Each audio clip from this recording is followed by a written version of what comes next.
Good evening everyone, good evening. क्या हाल चाल है जी आप सभी के, कैसे हैं आप सभी लोग? सभी का स्वागत है दोस्तों। मैं उम्मीद कर रहा हूँ आप एकदम बढ़िया है और सेशन लगाने के लिए तैयार हैं।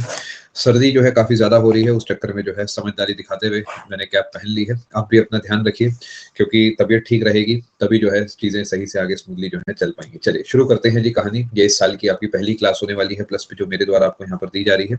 एंड इसके अंदर हम पिछले साल वाला जो टॉपिक है उसे पूरा करेंगे, जो कि है नेशनल इमरजेंसी। उसमें बेसिकली हम इमरजेंसी प्रोविजंस पढ़ रहे थे और उसमें नेशनल इमरजेंसी क्योंकि सबसे ज़्यादा डिटेल में हम लोग पढ़ते हैं, तो उसी पोर्शन को हम कंटिन्यू करेंगे और उसके आगे एक दो टॉपिक्स जितने हम इस क्लास में कवर कर पाएंगे वो हम कवर करेंगे। ठीक है, चलिए शुरू करते हैं जी कहानी। और आप ईमानदारी से बताएंगे, करीब 12 क्लासेस हो चुकी है, क्योंकि क्लास नंबर 10 2 बार आपको वहां पर दिख रही है। यहाँ पर भी आप देखेंगे दिस इज लेसन नंबर 13। ये जो 12 क्लासेस हैं, इनमें से कितनी क्लासेस आपकी पेंडिंग है? बी वेरी ऑनेस्ट, कितनी क्लासेस ऐसी हैं जो आपने अभी नहीं देखी है? 0, नन, 1 2, ऑल क्लियर, 4, सारी हो गई। ठीक है, अब देखिए जिनका काउंटिंग कुछ भी है जीरो के अलावा, वो देखिए बाकी सब कितना आगे निकल गए हैं ना। आप समझदारी दिखाइए, आपके पास कई दिन का गैप था। हमने जो क्लास है 29 या 30 तारीख को आखिरी हमारी क्लास थी, और उसके बाद आपको 3 से 4 दिन का गैप मिला है। ये क्लासेस पूरी हो जानी चाहिए थी। देखिए 4-5 क्लासेस अगर आपकी पेंडिंग है, इनफैक्ट मैं तो ये कहूंगा कि अगर आप में सच में जुनून है और आपने 29 तारीख को इस कोर्स को भी शुरू करा होता ना, तो भी ये पूरा हो जाता। इसे डिमोटिवेटिंग वे में मत लीजिएगा, थोड़ा इसे कंस्ट्रक्टिव वे में लीजिएगा कि मैं आपको अगर कह रहा हूँ तो मुझे फिक्र है इसलिए कह रहा हूँ, simply just for the sake of taking this class, ऐसा नहीं कह रहा। सजेशन है, चीजों को साथ साथ पूरा करा करिए, वरना पेंडिंग चीजें इकट्ठी होती चली जाएंगी। ठीक है, चलो खैर कोई बात नहीं, शुरू करते हैं। अगर आपने पिछली क्लास देखी है तो आप इस क्लास को लगाइए। अगर आपने पिछली क्लास नहीं देखी, आपको इमरजेंसी प्रोविजन वाला टॉपिक मैंने नहीं पढ़ाया अभी पिछली क्लास में, तो आप इस क्लास को स्किप करके पहले वो वाली क्लास पूरी करेंगे। ठीक है, अगर किसी वजह से भी आपने बाकी कोई भी क्लास नहीं देखी बट इमरजेंसी प्रोविजन पढ़ा है, तो जो है आप यहाँ से कंटिन्यू कर सकते हैं। अंकित जी बिल्कुल आपकी सही बात है, बट पेंडिंग भी तो हम ही ने करा है ना। अब रायता हम फैलाएंगे तो खाना भी हम ही को पड़ेगा। अपनी तरफ से लाइव क्लासेस चल रही है, बट अगर किसी वजह से हम लाइव नहीं देख पा रहे तो हमें उसे पूरा करना है। ठीक है, तो जिम्मेदारी को समझिए। अगर आप रिकॉर्डेड नहीं देख पाते तो ज्यादा से ज्यादा क्लासेस लाइव लगाइए। चलिए शुरू करते हैं जी कहानी। डाउट्स प्लीज क्वेश्चन टैब में भेजें। ठीक है एडमिरल, इतना चलेगा। अभी के लिए हम फोकस करते हैं क्लास पे। जैसा मैंने एडमिरल पिछली क्लास में बताया था वैसा कर लेना। अभी मुझे एक्जैक्टली याद नहीं क्या मैंने आपको एंड में सजेशन दिया होगा। आई थिंक 62 तक काफी रहेगा। उसके आगे कुछ आर्टिकल्स एजी वगैरह के जो है, अटॉर्नी जनरल वगैरह, वो मीन टाइम में बाकी नोट कर लेंगे। चलिए आप लोग मुझे एक बार बताएंगे क्या क्या पूरा हो चुका है, क्योंकि एक्जैक्टली किस पॉइंट पे मैंने आपको छोड़ा है वो मैं चेक करना चाह रहा हूँ। क्या मैं रिवोकेशन ऑफ नेशनल इमरजेंसी आपको बता चुका हूँ?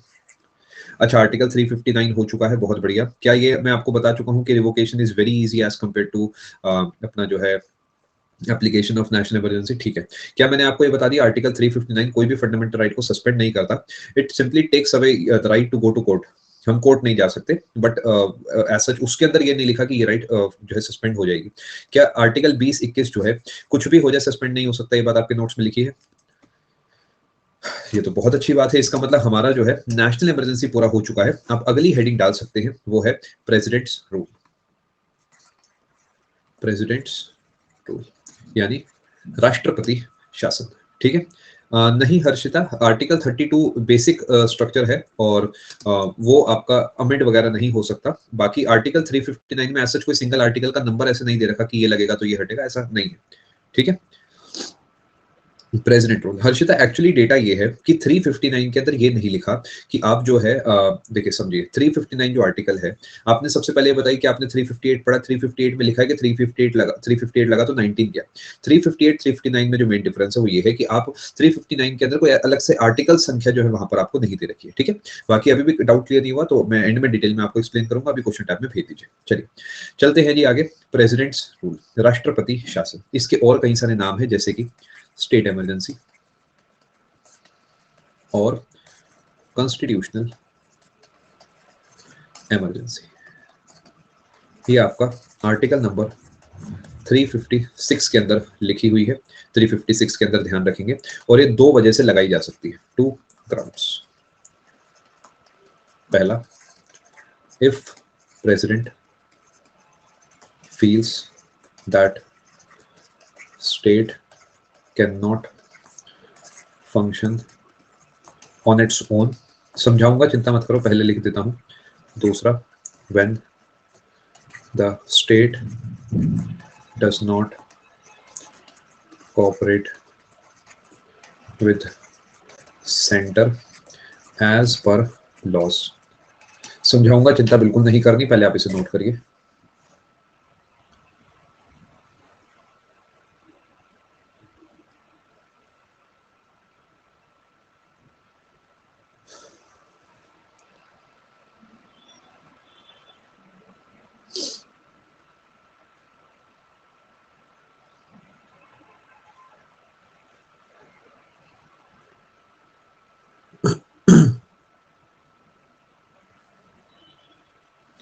मैं एक बार डिक्टेट कर देता हूँ।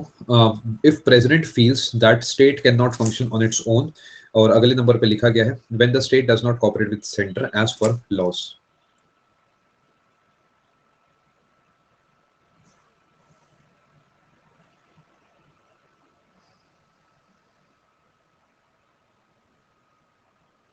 अब देखिए समझाता हूं मैं आपको कहानी क्या है। देखिए आपके हिसाब से इंडिया ज्यादा इंपॉर्टेंट है या फिर UP, Rajasthan, Delhi, Bihar, Jammu Kashmir, Kerala? Obviously India.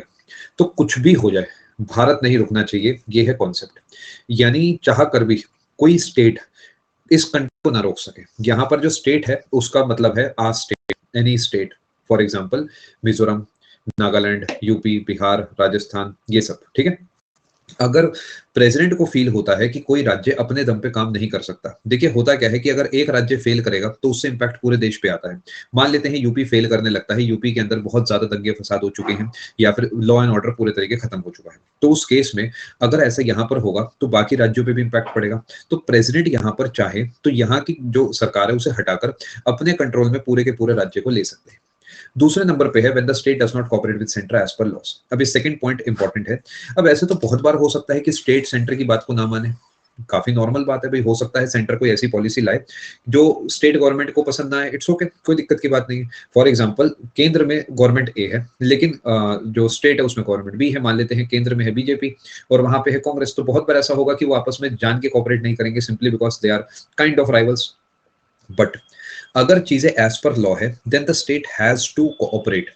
अगर केंद्र ने कुछ कह दिया तो राज्य को उसे फॉलो करना ही पड़ेगा अगर वो कानूनी तौर पे सही है। फॉर एग्जांपल क्या कोई स्टेट मना कर सकता है कि मैं जीएसटी जो है शेयर नहीं करूंगा? क्या कोई स्टेट ऐसा कह सकता है नहीं भाई आईजीएसटी में मुझे 9% नहीं मुझे 10% चाहिए? नहीं, वो सब रूल्स हैं, रूल्स रेगुलेशन के हिसाब से चलना ही पड़ेगा। तो ये जो ग्राउंड्स दो मैंने आपके सामने लिखे हैं ये वो दो ग्राउंड्स है जब प्रेसिडेंट को लगता है कि ये राज्य अब अपने दम पे नहीं चल पा रहा, इसे मुझे अपने कंट्रोल में लेना पड़ेगा। अब क्या इसका मिसयूज भी हो सकता है? देखिए होने को यस हो सकता है क्योंकि बस इतने ही से ही दो ग्राउंड लिखे गए हैं, बट अंडरस्टैंड ये प्रेसिडेंट ऑफ इंडिया है, बहुत बड़ी सीट है, सबसे बड़ी सीट है, तो हमें इन पे तो विश्वास करना ही पड़ेगा, है ना? क्योंकि प्रेसिडेंट बहुत बड़ी सीट है तो ऑब्वियसली हम ऐसा मान सकते हैं कि ये इस चीज का मिसयूज नहीं करेंगे। जैसा कि जब हम वोट देके अपनी सरकार को चुनते हैं तो हम मानते हैं कि ये सरकार हमारी भलाई के लिए काम करेगी। तो ये तो म्यूचुअल ट्रस्ट कहें कुछ भी कहे कि अगर एक बहुत बड़ी रिस्पॉन्सिबल पोजीशन है तो माना जा सकता है कि भाई वो इसका मिसयूज नहीं करेंगे। ठीक है, नोट कर लिया आपने, तो मैं आगे चलता हूँ। Proclamation of president rule. Proclamation का मतलब है कि कैसे जब डिक्लेयर होती है तो क्या होता है। Proclamation of president rule. See, Ankit, it is not about against state or with state. It is about law. If it is as per law, then the state has to follow. If it is not as per law, the state shall not follow. Nirmalya question tab में भेजिए। देखिए centre से बड़ा कुछ नहीं है निर्मल्य, और बहुत सारी चीजें ऐसी हैं जो आपकी स्टेट लिस्ट में आती है। अगर स्टेट लिस्ट में कोई स्टेट मना करना चाहे कर सकता है, यूनियन लिस्ट में या कंकरेंट लिस्ट में नहीं कर सकता, और रेसिडुअरी पावर में भी नहीं कर सकता। इसमें भी देखिए कुमार, प्रेसिडेंट जो भी करते हैं जनरली वो कैबिनेट या काउंसिल ऑफ मिनिस्टर्स की मर्जी या फिर उनसे सलाह मशवरे से ही करते हैं। प्रोक्लेमेशन का मतलब पिछली क्लास में बताया गया था, यानी प्रेसिडेंट जब राष्ट्रपति शासन डिक्लेयर करा जाएगा तो क्या होगा। सबसे पहले approval with in 2 months from both houses, Lok Sabha plus Rajya Sabha. ठीक है जी। नहीं निर्मल्य, सिटीजनशिप पूरे तरीके जो है केंद्र का मैटर है। अप्रूवल है with in 2 months from both houses, ठीक है, और सिंपल मेजोरिटी। देखिए मैं किताबी भाषा नहीं लिख रहा हूं बिकॉज अगर वही लिखना होगा तो मेरा यहाँ पे कोई रोल नहीं है। मेरा काम है सीधी सटीक बात करना, पेपर में टिक कराने की। तो अप्रूवल की दो ही बातें ध्यान रखनी है, एक तो 2 महीने में अप्रूव कराना है और सिंपल मेजोरिटी से अप्रूव कराना है। दूसरे नंबर पे life 6 months रीअप्रूवल needed, yes, every 6 months, maximum duration 3 years generally। नहीं नीरज, सेंटर से ऊपर ही है स्टेट।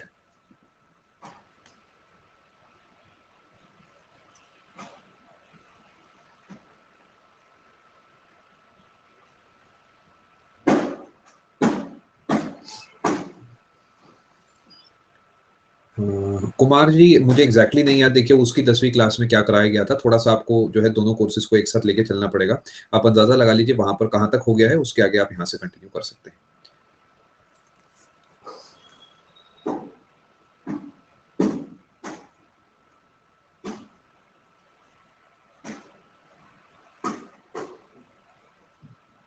करा जी नोट, तो मैं चलूँ आगे।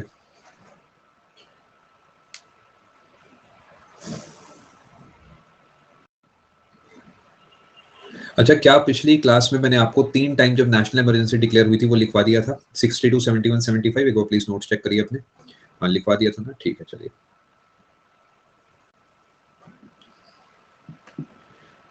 रूबी जी कुछ नहीं लिखा गया ऐसा, देखिए समझा देता हूँ क्या कहानी है। नेशनल इमरजेंसी अगर आज डिक्लेयर हुई है तो आज से 1 महीने के अंदर उसमें लोकसभा और राज्यसभा हाँ करेगी, अगर नहीं करेगी तो नेशनल इमरजेंसी खत्म हो गई।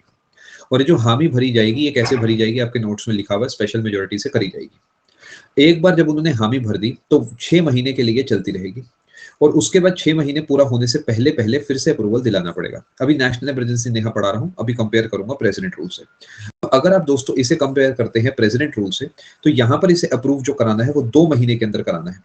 2 महीने के अंदर लोकसभा और राज्यसभा दोनों से अप्रूव होना चाहिए, और ये होना चाहिए सिंपल मेजोरिटी से।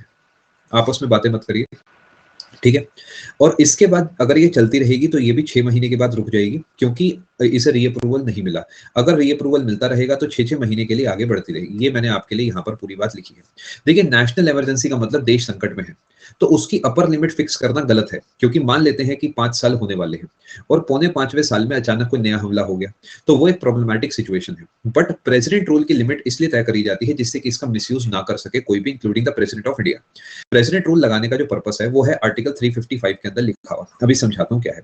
आर्टिकल 355 के अंदर लिखा गया है कि सेंटर की जिम्मेदारी है कि हर स्टेट अच्छे से काम करे एज पर कॉन्स्टिट्यूशन। मैं दोबारा बोलता हूँ, आर्टिकल 355 के अंदर लिखा गया है कि सेंट्रल गवर्नमेंट की जिम्मेदारी है कि हर स्टेट गवर्नमेंट अच्छे से काम करे एज पर कॉन्स्टिट्यूशन। अगर वो नहीं करती तो उसे रिप्लेस करा जाना चाहिए, बिकॉज उससे देश संकट में आ सकता है। इसी वजह से ये 2 पॉइंट्स ऐड करे हुए हैं। पहली बात, प्रेसिडेंट को लगता है स्टेट काम नहीं कर पा रहा। दूसरी बात, स्टेट जो है बगावत पे उतरा है। ये 2 केसेस ऐसे हैं जिसमें प्रेसिडेंट रूल डिक्लेयर करा जा सकता है, ठीक है। समझ आ रही है आप सबको मेरी बात? और प्रेसिडेंट रूल मिसयूज कैसे हो सकता है कि मान लेते हैं एक बार सरकार हट गई, अब प्रेसिडेंट ने वहां पर प्रेसिडेंट रूल लगा दिया। क्या स्टेट अब भी काम कर रहा है? जी हाँ, सब चीजें सही चल रही हैं, बट क्या ये सही है? नो। व्हाई? बिकॉज स्टेट के पास स्टेट गवर्नमेंट होनी चाहिए। स्टेट गवर्नमेंट ही स्टेट को रन करेगी। प्रेसिडेंट रूल का बस एक ही यूज है, अगर एक गवर्नमेंट जो है सही से काम नहीं कर रही तो उसे हटाकर दूसरी सरकार को लाया जाए। बीच में जो है वहां पर कोई ना कोई होना चाहिए कंट्रोल करने के लिए, तो प्रेसिडेंट वहां पर बैठे हैं। मैं फिर से बोलता हूं, स्टेट का काम स्टेट की गवर्नमेंट ही करेगी, क्योंकि अपने पास स्टेट गवर्नमेंट होती है। अगर एक स्टेट गवर्नमेंट सही से काम नहीं करती तो दूसरी को चुना जाना चाहिए। इस बीच में वहां पर कोई ना कोई तो कंट्रोल में बैठेगा, तो प्रेसिडेंट कहते हैं ये समय मैं इस पर्टिकुलर चीज को संभाल लेता हूँ। प्रेसिडेंट का इतना सही काम है कि वो जो ट्रांजिशन है from one government to the other वो स्मूथली हो सके, उसमें राज्य में प्रॉब्लम ना आए। कभी कभार क्या होता है, दंगे फसाद चल रहे होते हैं और पता लगता है जी स्टेट कंट्रोल नहीं कर पा रहा चीजों को। राष्ट्रपति शासन डिक्लेयर करा और पूरे इलाके को सेंटर के कंट्रोल में ले लिया। सेंटर के कंट्रोल में लेने के बाद क्या करा, वहां पर अगले 6 महीने के अंदर अंदर इलेक्शन कराने की कोशिश करी जाती है, क्योंकि again state government is important. But हो सकता है वो ना कराई जा सके किसी वजह से, तो और आगे और आगे और आगे ऐसे करके 6 6 महीने तक बढ़ाया जाता है। जनरली 3 साल के अंदर अंदर वहां पे राष्ट्रपति शासन खत्म हो जाना चाहिए। बट जैसे कि पंजाब में एक बार हुआ था, 5 साल के लिए कंटिन्यूसली चला था राष्ट्रपति शासन। आप लोग अपने सवालों को क्वेश्चन टैब में भेजिए, वो उसके लिए बना है। पहले जो बढ़ाया जा रहा है उसे सुनिए, उसके बाद अपने डाउट्स को पूछिए। आप खुद समझदार है कि अगर टॉपिक के बीच में मैं आपके कमेंट का आंसर दूंगा तो फिर टॉपिक का क्या ही होगा, है ना।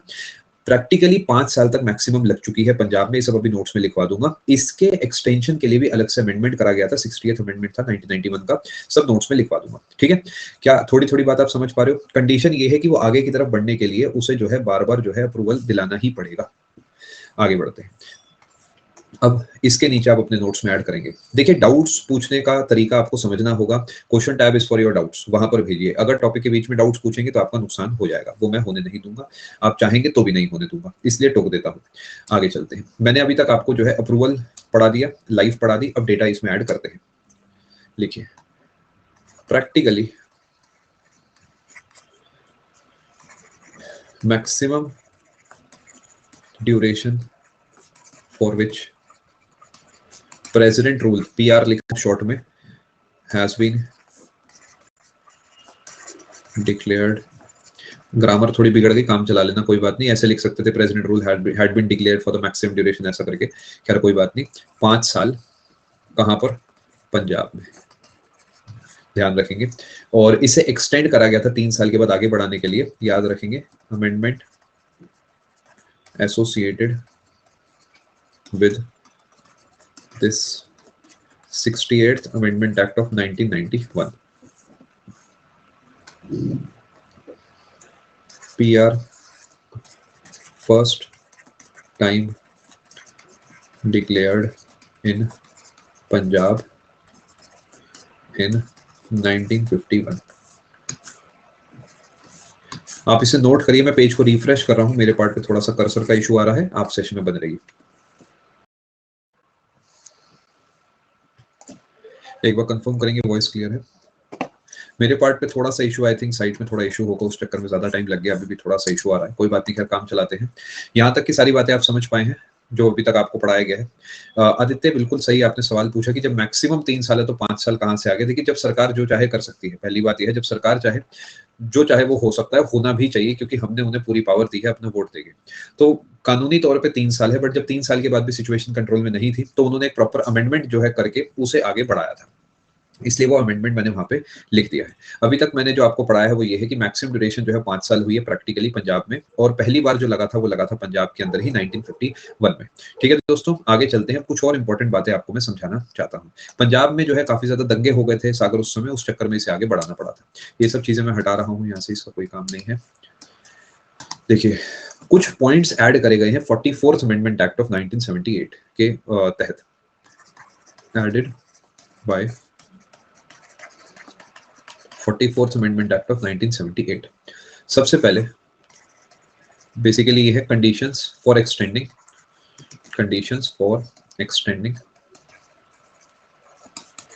Presidents rule beyond 1 year. ये तो आपको याद होगा कि प्रेसिडेंट रूल आज लगा तो 6 महीने चला, फिर से 6 महीने चला। इसके आगे अगर उसे लेकर जाना है, 6-6 महीने का खेल खेलना है, तो कुछ कंडीशंस जो है रखी होनी चाहिए, तभी ये 1 साल से ऊपर जा सकता है। ठीक है, टोटल जो है माना जाता है जी 140 बार के आसपास लग चुका, 139 टाइम्स जो है लग चुका ये प्रेसिडेंट रूल अपने देश के अंदर, मतलब बहुत बार लगा है ये। इनफैक्ट कई बार तो ऐसा हुआ है कि मतलब 2-2, 4-4 साल में जो है 20-20 बार ये लगा है। खैर उस तरफ नहीं जाएंगे, पॉलिटिकल बातें करने से बढ़िया हम वो सीख लें जो इंपॉर्टेंट है। ठीक है, सबसे पहली बात, national emergency should exist in a part of India. Second, election commission should state that fresh elections cannot take place in that state. Note करिए।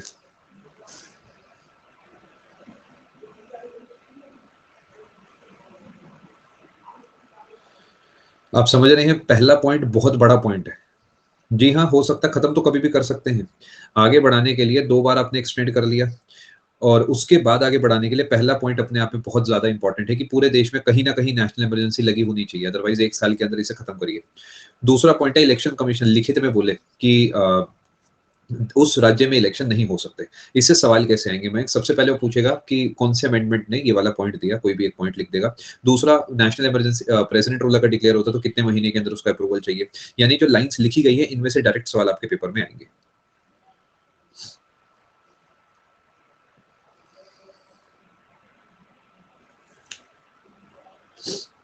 चलें जी आगे। देखिए, ये लाइंस अगर आप पढ़ लेंगे तो पेपर के सवाल हल हो जाएंगे, बेफिक्र रहिए। ठीक है, आगे चलते हैं। अब रिवोकेशन का क्या करना है जी? पहला पॉइंट ये है कि अगर आपको 1 साल से ऊपर हो गया, ठीक है जी, और उसके बाद दोबारा से आगे बढ़ाना है, तो देश में कहीं नेशनल इमरजेंसी लगी होनी चाहिए। अगर देश में नेशनल इमरजेंसी कहीं पर भी नहीं लगी हुई तो बिना बात प्रेसिडेंट रूल आप 1 साल से आगे नहीं बढ़ा सकते।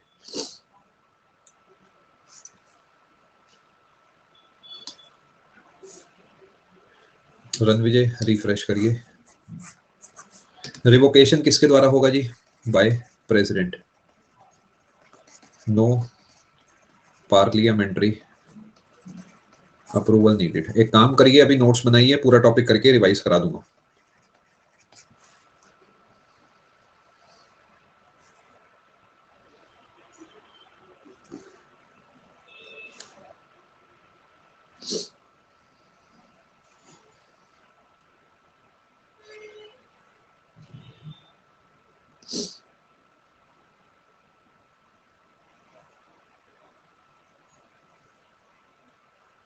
ठीक है, maximum number of times, maximum duration of president rule रहा है पंजाब में, और मैक्स टाइम्स कहां पे डिक्लेयर हुई है प्रेसिडेंट रूल? मणिपुर और यूपी। 10-10।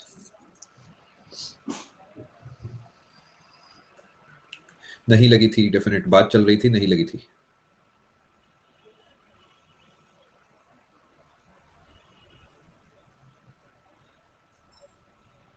करिए नोट, चला जाए आगे।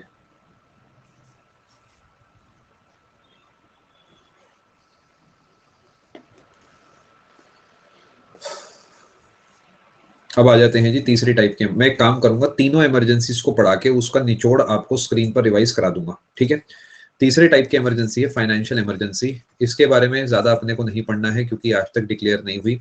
इससे आज तक कोई भी आलतू फालतू सवाल नहीं आए हैं। जितने सवाल आए हैं वो सारे इस डेटा से सॉल्व हो गए हैं, ठीक है? सबसे पहले आर्टिकल है 360 बाय प्रेसिडेंट है, obviously on the recommendation of cabinet. Approval जो है चाहिए within 2 months। Reapproval not required, यानी एक बार लग गई तो चलती ही रहेगी ये। रिवोकेशन यानी हटाएगा कौन? प्रेसिडेंट। और जो अप्रूवल है ये सिंपल मेजॉरिटी का है।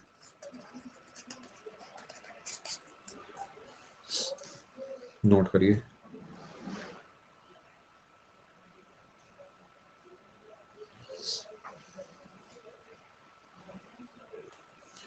विद इन 2 month का मतलब ये है कि अगर आज प्रेसिडेंट डिक्लेयर करते हैं तो आज से 2 महीने के अंदर अंदर जो है इसे मतलब इस आज से 2 महीने के अंदर इसे अप्रूव कराना होगा दोनों हाउसेस से।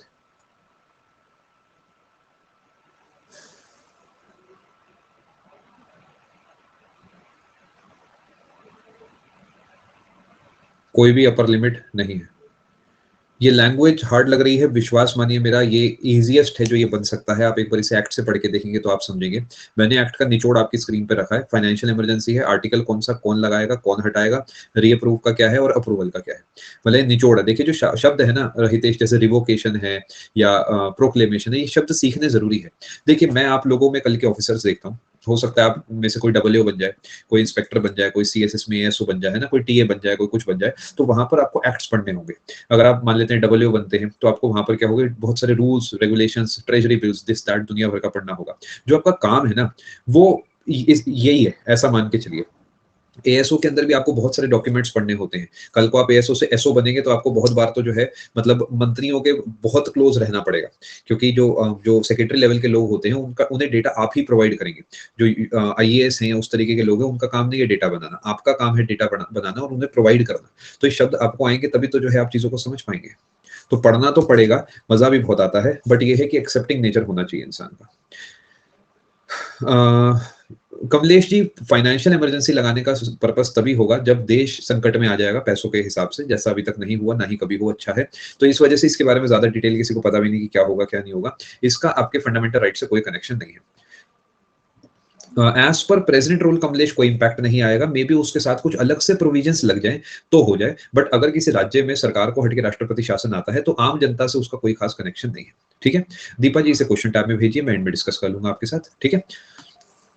चलिए आगे चलते हैं। अब एक काम कर देते हैं, आप लोग 5 मिनट के लिए फोकस करेंगे और मैं आपके स्क्रीन पर कुछ डेटा लिखूंगा, आप उसे पढ़ेंगे और उसे अच्छे से पेपर में पढ़ के चले जाएंगे, बल्ले बल्ले हो जाएगी। देखिए थोड़ा मेरी मेहनत लगेगी बट चलता है इतना। मैं एक टेबल बना रहा हूं जिसमें सब कुछ मैं आपके लिए लिख दूंगा, इन तीनों इमरजेंसी से जुड़ा जो जो हमने अब तक पढ़ा है। नॉट सब कुछ बट काफी कुछ, ऐसा मान लीजिए आप। आप भी इसे बना लेंगे तो आई थिंक अच्छा रहेगा। और अभी रुक जाइए, चाहे पहले मुझे बनाने दीजिए, फिर छाप लीजिएगा, मार्जिन से अकॉर्डिंगली आप ले पाएंगे। ये है नेशनल इमरजेंसी, ये है प्रेसिडेंट रूल, ये है फाइनेंशियल इमरजेंसी। सबसे पहला पॉइंट है अप्रूवल। अप्रूवल चाहिए जी 1 महीने में, या पहले बाय से शुरू करते हैं ना, और फैंसी बनाते हैं इसे। बाय प्रेसिडेंट, प्रेसिडेंट, अरे प्रेसिडेंट, कलर बदल रहा हूं जिससे पढ़ने में आसानी रहे। Approval 1 month, 2 month, 2 month. अब आप चाहें तो बना सकते हैं, आपको अंदाजा लग गया होगा कितना स्पेस आपको चाहिए, अकॉर्डिंगली पेज को डिवाइड कर सकते हैं। लाइफ 6 मंथ, 6 मंथ, अनलिमिटेड, कोई लिमिट नहीं दे रखी संविधान में, तो हम कहेंगे लग गई तो लग गई। री अप्रूवल 6 मंथ, 6 मंथ, नेवर, कभी नहीं चाहिए। Majority for approval, special, simple, simple. Revocation हटाना मतलब प्रेसिडेंट स्लैश लोकसभा, याद है ना, लोकसभा भी हटा सकती है। यहाँ पे प्रेसिडेंट, यहाँ पे प्रेसिडेंट। पेपर एक बहुत मुश्किल सवाल बना सकता है, कौन सी इमरजेंसी है जो लोकसभा हटा सकती है। ये 3 देगा, चौथा ऑल दे देगा, आपको चूज करना होगा। टाइम, टाइम्स कितनी बार लग चुकी है, 3 है, ये 0 है, ये सेवरल है। 134 लिख लीजिए। और आर्टिकल एसोसिएटेड 352, 356, 360।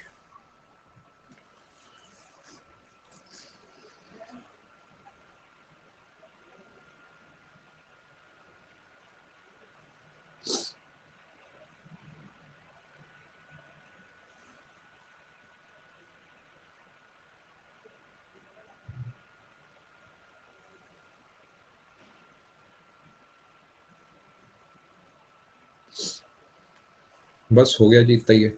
ये नंबर जो है आपको अलग अलग जगह अलग अलग मिलेगा, थोड़ा ऊपर नीचे मिलेगा।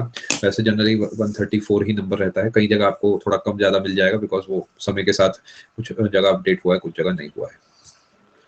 बाकी पेपर इस नंबर से कभी नहीं खेलता।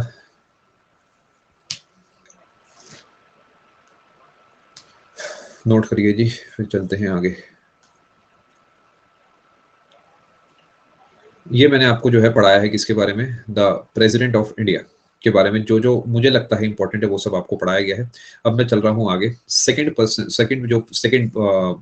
हाईएस्ट ऑफिस है उनके बारे में आपको पढ़ाने वाला हूँ। पिछली बार से हो सकता है सीक्वेंस अलग रहे, बिकॉज जनरली मैं क्या करता हूँ, प्रेसिडेंट के बाद पार्लियामेंट पढ़ाता हूँ, फिर वीपी पढ़ाता हूँ।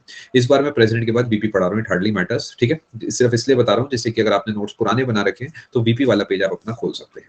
चलें आगे दोस्तों, आई होप आपको सीखने को मिला होगा। रिवोकेशन वाला नहीं समझे, रिवोकेशन वाला नहीं समझे। रूपी जी देखिए, जो रिवोकेशन का मतलब है रिमूवल। अगर नेशनल इमरजेंसी हटानी है तो प्रेसिडेंट हटा सकते हैं, बट एक कंडीशन भी थी कि लोकसभा चाहे तो वो भी हटा सकती है। वो एग्जैक्ट कंडीशन क्या है उसके लिए आपको पिछली क्लास देखनी होगी, अगर आपने देखी है तो नोट्स में होगा, चेक करिएगा एक बार आप, ठीक है। नहीं देखी चिंता मत करिए, वो देखेंगे तो आप समझ जाएंगे क्यों उसके स्लैश में लोकसभा लिखा हुआ है। चलिए दोस्तों आगे चलते हैं। नेक्स्ट टॉपिक है vice president of India.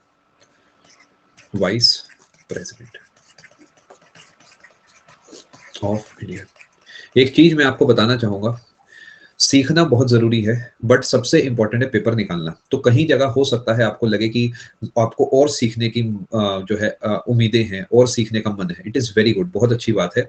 But सबसे पहले वो सीख लीजिए जो पेपर में आपको नौकरी दिलाएगा, उसके बाद आप जो चाहे सीख सकते हैं, है ना। मान लेते हैं कभी ऐसा नहीं है, देखिए कि हर चीज का डिस्कशन हो सकता है। एक छोटा सा एग्जाम्पल, एक किताब हम सबने सुनी है, लक्ष्मीकांत, एम लक्ष्मीकांत, है ना। ये 1000 पेज की किताब है।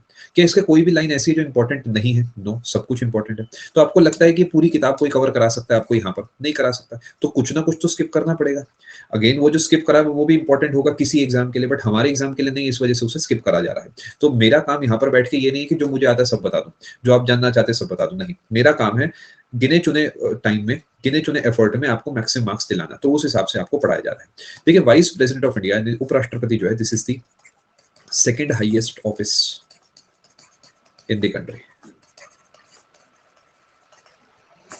Second highest office in the country ये है, ठीक है जी। और ये होते हैं इनडायरेक्टली इलेक्टेड। सीधी बात, नो बकवास है, पेपर सीधा कहेगा जी कि इनमें से कौन सा अपॉइंटेड है, कौन सा ये है, कौन सा वो है, उस तरीके आपको पेपर में चुनना होगा। और इलेक्ट हुआ तो कोई तो इलेक्टोरल कॉलेज भी होगा, यानी कोई तो लोग होंगे जो इन्हें चुनते हैं। याद रखेंगे ओनली एमपीज चुनते हैं, वीपी का कोई खास कनेक्शन नहीं है स्टेट से, ध्यान रखेंगे। कौन है जी ये? Both elected and nominated members of both houses of parliament। याद रखिएगा प्रेसिडेंट के केस में सिर्फ इलेक्टेड थे। दूसरा point, it does not include members of state legislature.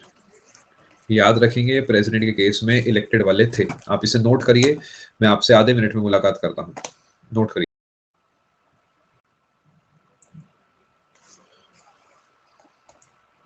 चलिए चलें जी आगे।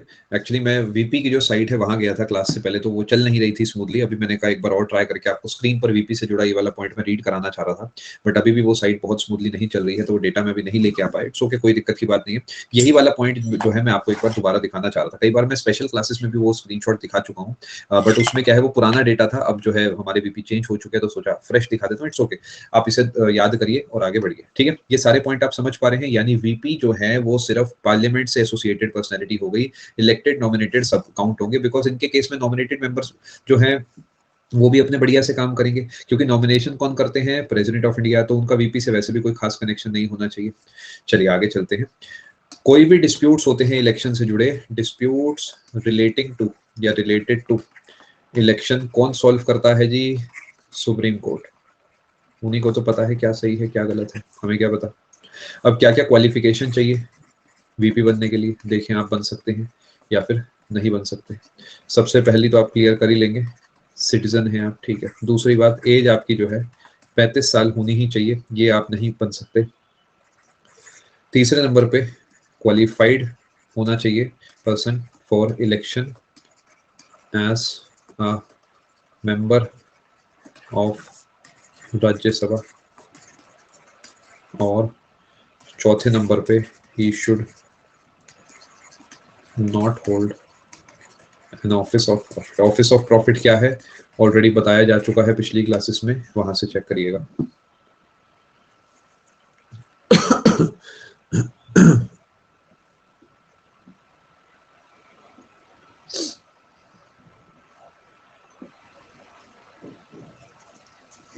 President is not a member of Lok Sabha और राज्यसभा। सिमरन जी, प्रेसिडेंट पार्लियामेंट का हिस्सा है, लोकसभा और राज्यसभा का नहीं।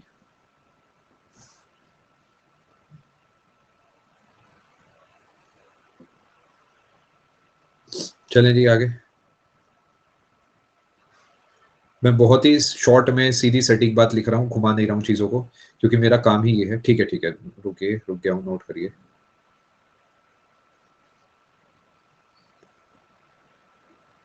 मैंने लिखा he should not hold a office of profit. क्या प्रेसिडेंट, क्या वीपी ऑफ इंडिया एक एमपी भी हो सकते हैं साथ में? नो। क्या वीपी ऑफ इंडिया प्रेसिडेंट भी हो सकते हैं साथ में? नो। यानी अगर उन्हें वीपी बनना है तो दूसरे ऑफिस को उन्हें छोड़ना ही पड़ेगा। आर्टिकल वार्टिकल सब लिखवाएंगे, चिंता क्यों कर रहे हो? अभी तो बहुत कुछ नहीं बताया, अभी तो ये नहीं बताया कि he is the chairman of Rajya Sabha, ये वो सब बताऊंगा, चिंता क्यों करते हो, सारा पैसा वसूल होगा। तीसरे नंबर पे लिखा है कि अगर कोई वीपी है तो उस राज्यसभा का राज्यसभा के जो इलेक्शन के रूल्स रेगुलेशंस है उसके लिए भी वो क्वालिफाइड होना चाहिए, because he is technically a part of Rajya Sabha. वो क्या है राज्यसभा के मेंबर के इलेक्शन के क्वालिफिकेशन, वो आगे चल के आपको बताया जाएगा। तुलिका जी, क्या वो जब वीपी बने तब थे? नहीं, उससे पहले कोई कुछ भी हो, बट उस जब अगर वो बनते हैं तब वो नहीं होने चाहिए, यानी उन्हें वो वाला पद छोड़ना पड़ेगा। चलें जी आगे, छाप लिया तो मैं आगे चलूं। चलिए आगे चलते हैं। ये 3-4 बातें आप सीख गए हैं, अच्छी बात है। छोटा छोटा डेटा थोड़ा बता देते हैं आपको। देखिए, इलेक्शन ऑफ वीपी से जुड़ा डेटा लिखवा रहा हूं। याद है प्रेसिडेंट के केस में कितने प्रपोजर कितने सेकेंडर्स चाहिए थे? इनमें चाहिए 20 प्रपोजर और 20 सेकेंडर। वहां प्रेसिडेंट से कंपेयर करना आपकी जिम्मेदारी है, वो मैं क्लास में नहीं कराऊंगा। 50 बिल्कुल सही। सिक्योरिटी डिपॉजिट कितनी है जी? 15,000 कहां पर है जी? With RBI. ओथ किसे दिलाते, कौन लेता है इनकी, या किसे देते हैं? प्रेसिडेंट। इनका जो टर्म है यानी कितने साल के लिए सीट पर बैठते हैं? 5 साल। रेजिग्नेशन किसे देते हैं? Resignation to president. देखिए वो बता रहा हूं जो पेपर में आता है, वो नहीं बता रहा जो पेपर में नहीं आता। नोट करिए।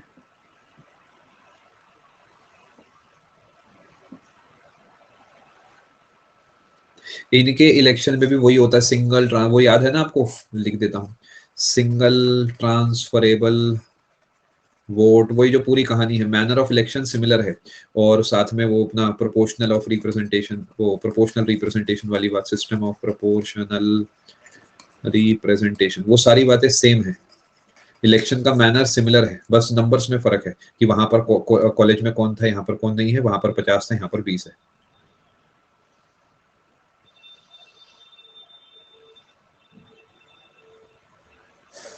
चलें जी आगे। अंकित जी पिछली क्लासेस पूरी करिए, सब समझ आ जाएगा।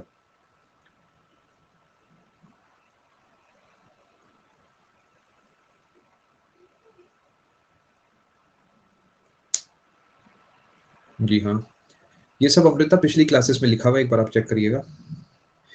प्रतिभा जी बस सिटीजन लिखा गया है तो सब चलेगा।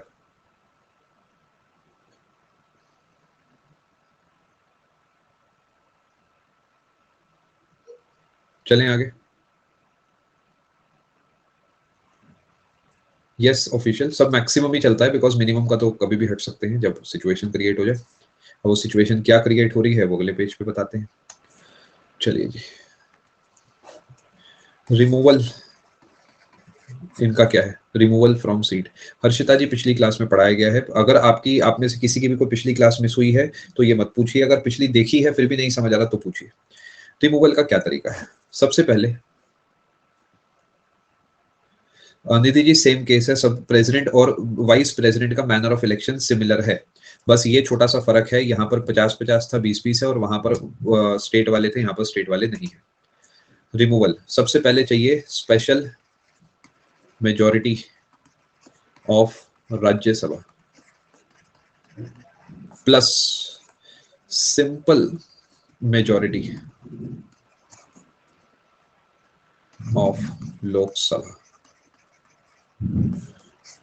Removal is not formal impeachment. समझा दूंगा, पहले लिख लो, ठीक है। और ये स्पेशल मेजॉरिटी क्या है मैं आपको समझाने की कोशिश करता हूं। इस पे गोला मारिएगा और लिखिएगा इफेक्टिव। इसका मतलब क्या है? इफेक्टिव मेजॉरिटी यहां पर समझाता हूं, पहले इतना छापिए।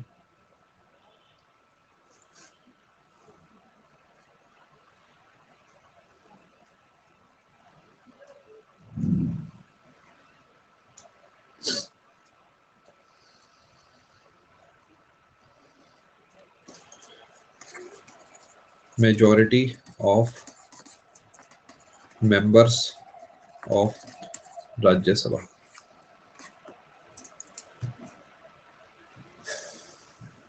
देखिए जो इफेक्ट, अब ध्यान से सुनिएगा, डाउट मत पूछिएगा भी। जो सिंपल मेजॉरिटी थी उसमें था जितने आए हैं उनमें से मेजॉरिटी, यानी 50% से ज्यादा। स्पेशल में था कि टोटल का 50% और जितने आए हैं उनका 2/3। यहां पर वर्ड इस्तेमाल करा गया संविधान में इफेक्टिव मेजॉरिटी, जो कि एक तरीके की स्पेशल मेजॉरिटी ही है, बट वो वाली स्पेशल नहीं है जिसे हम 2/3 प्लस हाफ वाला पढ़ते हैं ना पिछले में, 2/3 of present voting and half of total. यहां पर है जो मेंबर्स है राज्यसभा के ना, उसका मेजॉरिटी, यानी टोटल का आधे से ज्यादा।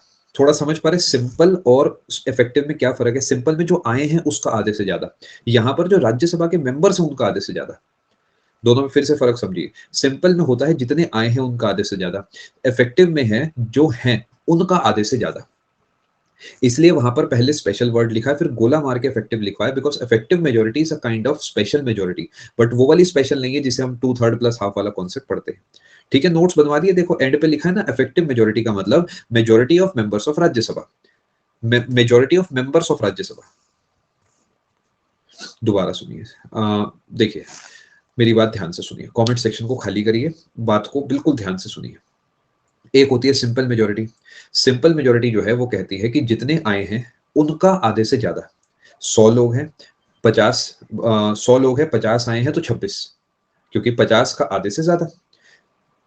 स्पेशल मेजॉरिटी दो कंडीशंस को फुलफिल एक साथ कराती है। पहला, टोटल का आधे से ज्यादा, एंड जो आए हैं उनका 2/3 से ज्यादा, इनमें से जो ज्यादा हो। अगर पिछली क्लास नहीं देखी तो ये समझ में नहीं आएगा, देख लेना। ये जो इफेक्टिव मेजॉरिटी है ये कहती है कि जो है, जैसे 100 है, उनका आधे से ज्यादा। तीनों में फर्क है, तीनों में फर्क को समझिए। स्पेशल मेजॉरिटी में वो 2/3 वाला क्लॉज अलग से चिपका हुआ है। नहीं नहीं, not same as president, no official. अपने नोट्स चेक करिए। प्रेसिडेंट को हटाना तो बहुत मुश्किल होता है, प्रेसिडेंट से तो बहुत आसान है इन्हें हटाना। यहां पर है जितने हैं उनका आधे से ज्यादा। ठीक है, अगर आपको अभी भी नहीं समझ आया, चिंता नहीं करनी, पेपर इतना डेप्थ में वैसे नहीं जाता है, फिर भी इसे याद कर लीजिए आप। मैं एक एग्जांपल दे देता हूं, देखिए। सिंपल मेजॉरिटी जो थी, मान लेते हैं एक हाउस है जिसमें 100 लोग हैं टोटल और 40 आए हैं। ये प्रेजेंट है, ये टोटल है, ध्यान से सुनिएगा, ठीक है।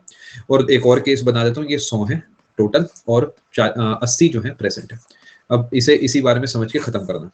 अगर सिंपल निकालना है तो आएगा प्रेजेंट का आधे से ज्यादा 21, बात खत्म। ठीक है, अगर यहां पर सिंपल मुझे निकालना है तो 41 हो गया। अगर मुझे निकालना है स्पेशल तो मैं देखूंगा आए हुए का 2/3 से ज्यादा। आए हुए का 2/3 कितना हो गया, 80/3, 27 के आसपास, 28, और इधर हो गया 51 का लार्जर, लार्जर वाला हो गया 51।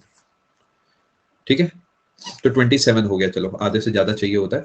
27 51 में से बढ़ा के हो गया 51। अगर इधर आओगे तो यहाँ पर 51 लिखा है, यहाँ पर 2/3 इसका कितना हुआ भाई, इसका 2/3 80 इंटू 2/3, 160/3, 53.33, 54, तो इसका हो गया जी 54। देख लेना भैया, मैथ से हमारा अभी कोई कनेक्शन नहीं चल रहा, कहीं प्लस माइनस गलत हो तो बता देना। आप लोग सिंपल और स्पेशल को समझ पाए हैं या नहीं समझ पाए हैं? नहीं समझे, पिछली क्लास देख लीजिएगा। अफेक्टिव वाला कह रहा है जो टोटल है उसका आधे से ज्यादा, तीनों में फर्क है। ठीक है, चलो आगे चलते हैं। इतना डेप्थ में कोई नहीं जा रहा, ये तो मतलब इतना हो गया कि मतलब अपने मोहल्ले के बच्चों को पढ़ाने लायक कर दिया मैंने आपको। चलो आगे चलते। मैथ्स भी विशाल पहले बहुत पढ़ाई है मैंने, बट अब थोड़ा समय की कमी रहती है। अब आ जाते हैं, removal is not formal impeachment. आप नोटिस करिए, I have used the word removal here. President में मैंने इम्पीचमेंट वर्ड बार बार बोला होगा, बिकॉज यहाँ पर ऑफिशियली रिमूवल ही वर्ड इस्तेमाल करा गया। बिकॉज इम्पीचमेंट जैसी चीज तो वो थी, याद करो, इम्पीचमेंट में तो बहुत ज्यादा तरीके की आपको स्पेशल मेजोरिटी चाहिए थी, यानी दोनों से स्पेशल दिस दैट, इसीलिए जो है यहाँ पर रिमूवल वर्ड का मैंने इस्तेमाल करा है। आगे चलते हैं।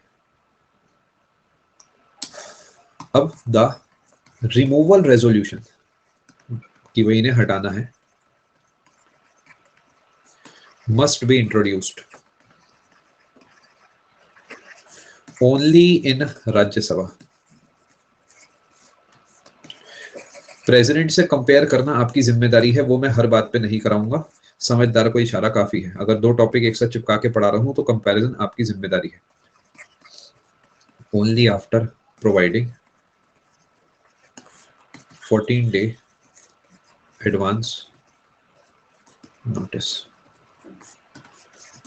ग्राउंड्स फॉर रिमूवल बोथ या आइदर। आराधना सोचिए एक बार, पॉलिटी में शब्दों का खेल है तो अभी से सिखाते चल रहा हूं। नॉट मेंशन्ड, अभी से पकड़ लेंगे ना स्टूडेंट लाइफ में तो ऑफिसर लाइफ में दिक्कत नहीं आएगी। वहां पर डिपार्टमेंट में बैठ के आप बाकी सबसे ज्यादा कॉन्फिडेंट महसूस करेंगे, क्योंकि वहां पे बाकी लोग आपके साथ के जो इंस्पेक्टर्स या एएसओस हैं वो वहां पे गलती करेंगे तो आप उन्हें करेक्ट करा पाएंगे। Shreya, yes, everything is written in these cases, सब कुछ लिखित में ही चलेगा। ठीक है जी, समझे आप लोग?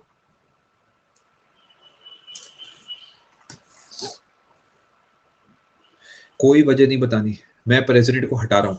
कह रहे क्यों, बताओ तो। मैं नहीं बता रहा, अरे प्लीज, मैं नहीं बता रहा। क्यों? क्योंकि संविधान में लिखा ही नहीं कि मुझे बताना है। नहीं शिखा, बस इतना ही है जो मैं आपकी स्क्रीन पे लिख रहा हूँ।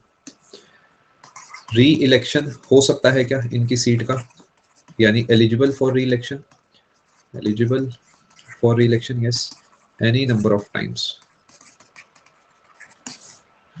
राइटिंग थोड़ी खतरनाक हो रही है आज।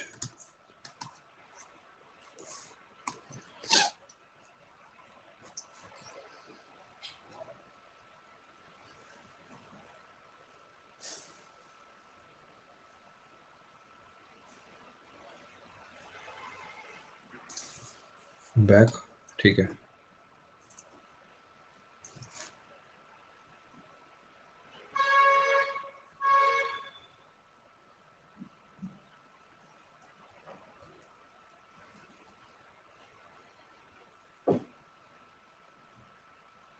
ठीक है जी, ब्रैकेट में लिखा है एनी नंबर ऑफ टाइम्स, यानी कोई एक चाहे उपराष्ट्रपति की मैं दोबारा इलेक्ट हो जाऊं तो 10 बार भी हो सकते हैं, कोई टेंशन नहीं है।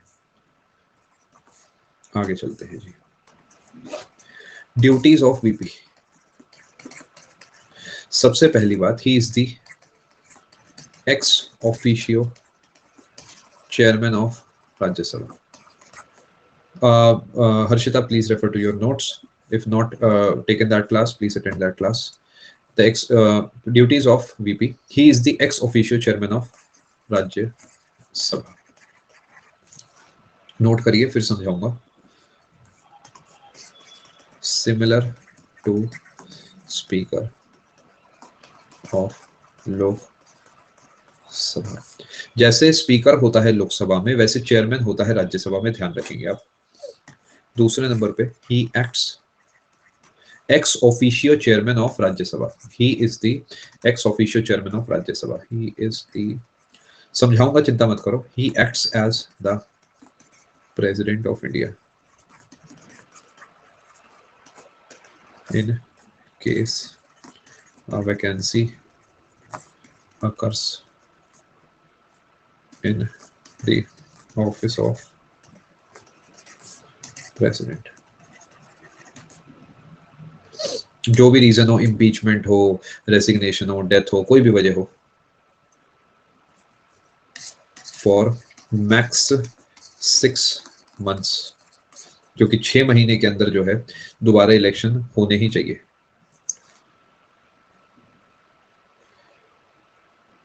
अब मैंने आपको कंडीशन जो बताई वो क्या बताई, मैंने आपको बताई वैकेंसी क्यों क्यों क्रिएट हो सकती है, डेथ हो सकती है, जी हाँ, और रिजाइन दे सकते हैं, जी हाँ, और इम्पीचमेंट हो सकता है, जी हाँ। बट एक बात बताओ, आप नोट करते चलो, मैं ऐसे डिस्कस कर लेता हूँ।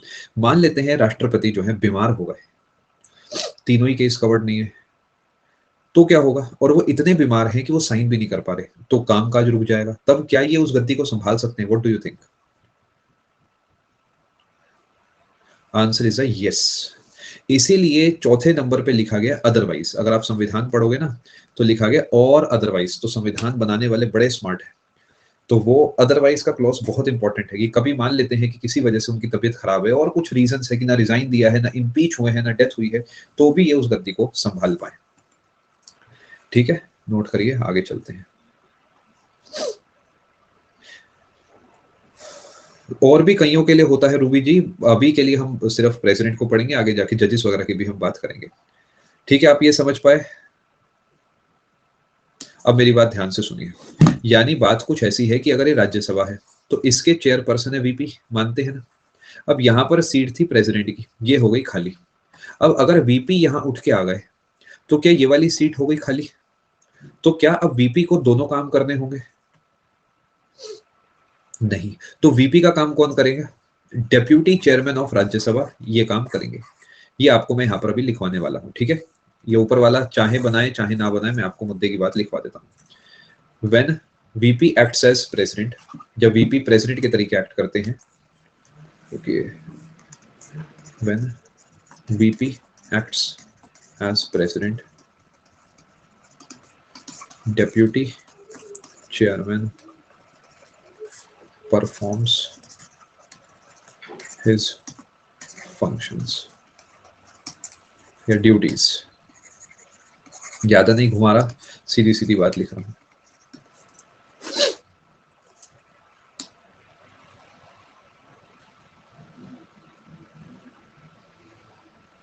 स्वाति जी, उनका कोई ऐसा बहुत ज्यादा काम वहां पर मेंशन नहीं है, तो वो आराम से चेयरमैन की सीट को संभाल सकते हैं। नहीं, डबल काम ही नहीं है ना अंकित। देखिए, ऑफिस में जब आपको एक जगह से दूसरी जगह शिफ्ट करा जाता है तो आपको 2 काम नहीं करने होते।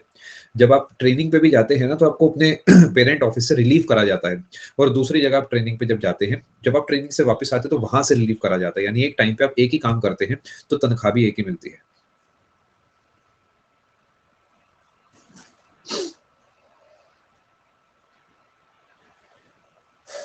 चलें जी आगे। यस राजीव जी, सब आपके नोट्स में है बेटा, एक बार चेक करो। जब तक वो राष्ट्रपति हैं तब तक वो राष्ट्रपति की तनख्वाह लेंगे। आप लोगों को तनख्वाह की टेंशन है, ड्यूटी की टेंशन नहीं है उनकी।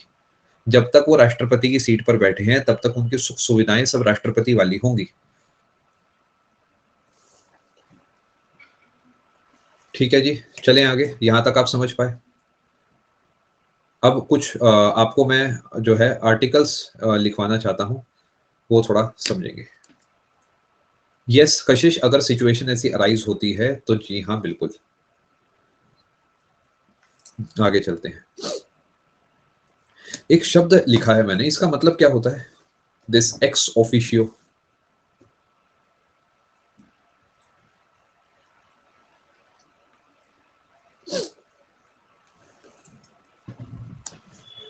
When VP acts as president, deputy chairman performs his duties. यहाँ पे his का मतलब VPs है। एक जिंदगी में बात याद रखना मेरी, ठीक है, ऑफिस में बहुत काम आएगी। नहीं पता हो तो पूछ लेना, गलत सलत तुक्के मत मारना, क्योंकि यहाँ पर तो फिर भी चलो नंबर कटते हैं, वहां पर जो है दिक्कत आ जाती है ऑफिस में। नहीं पता हो तो अपना पूछ लेना, बेस्ट रहता है लाइफ में, ठीक है। एक तो इंसान थोड़ा शांत हो जाता है कि अभी सीखने की उम्र है मेरी, दूसरा अच्छे से सीख पाते हैं। देखिए एक्स ऑफिशियो शब्द को मैं यहाँ पे लिखता हूँ आपके लिए, क्योंकि ये कई जगह आपको लिखा दिखेगा, एक्स ऑफिशियो। कभी कभार क्या होता है कि आप एक बड़ी पोजीशन पे बैठते हैं और फिर उसके बाद आपको दूसरी पोजीशन के लिए भी अपॉइंट करा जाता है। जैसे कि एक एमपी है जिन्हें अपॉइंट करा गया है PM of India. He was an MP, but क्या कोई एमपी जबरदस्ती पीएम बन सकता है? नो, ये अलग से एक सीट है उस एमपी के लिए बनाई गई है जो पीएम बनेगा। बट कुछ सीटें ऐसी होती हैं जो आती हैं कोलगेट के टूथपेस्ट के साथ टूथब्रश फ्री। यानी अगर आप इधर बनेंगे कुछ तो बाय डिफॉल्ट आप इधर भी बनेंगे, मतलब वो तय है, उसका पार्ट है। यानी by virtue of one thing you become another. For example, अगर कोई बनता है वाइस प्रेसिडेंट, तो बाय डिफॉल्ट बिकॉज वो वाइस प्रेसिडेंट है तो वो चेयरमैन ऑफ राज्यसभा भी बन जाता है। अलग से कहीं पर उसका अपॉइंटमेंट नहीं करना पड़ता है। यानी एक्स ऑफिशियो का मतलब because you are the VP, you are the chairman of Rajya Sabha. Actually जब आप संविधान पढ़ोगे ना तो वहां पर जो वीपी है उनका कोई यूज ही नहीं है, अदरवाइज नहीं लेना, इस बात को समझने के तौर पे लेना है। वहां पर यह है कि जो chairman of Rajya Sabha he is the VP. कुछ ऐसा है देखो कि एक पर्सन है जो राज्यसभा को हेड कर रहा है, इन्हें एक एडिशनल काम दे दिया कि भाई कभी प्रेसिडेंट ना होना तो तुम इस काम को भी संभाल लेना। अब आप समझे जो मैं आपको समझाना चाह रहा हूँ? यानी एक्स ऑफिशियो का मतलब है कि because I am person A, I have to be person B because I am person A. Yes admiral, बिल्कुल। ये मैंने आपको एडमिरल बहुत एक्सट्रीम केस बस आपका थोड़ा सा दिमाग चलाने के लिए बताया था कि ऐसा भी हो सकता है कि वो अदरवाइज क्यों लिखा गया। ठीक है जी, चलें आगे दोस्तों। अब आ जाते हैं जी कुछ आर्टिकल्स की तरफ, क्योंकि आर्टिकल्स भी आपसे पूछता है, समझिएगा, समझेंगे जरा। सबसे पहले आर्टिकल नंबर 63, ये कहते हैं there shall be a VP of India. अरे भैया तुम लोगों ने क्या कर दिया डाउट सेक्शन को। चलो आ जाओ। 64 कहता है वीपी इज इक्वल टू, सभी लोग इधर फोकस करेंगे, ex officio chairman of Rajya Sabha. ठीक है, मैं इंपॉर्टेंट आर्टिकल्स लिखवा रहा हूं बस। 65 जो है ये है VP to act as president when needed obviously. 66 है इलेक्शन ऑफ वीपी। 67 है term of office of VP. वैसे सारे आर्टिकल आपके जो हैं नोट्स, वो जो मैंने आपको फाइल दी थी उसमें ऑलरेडी होंगे।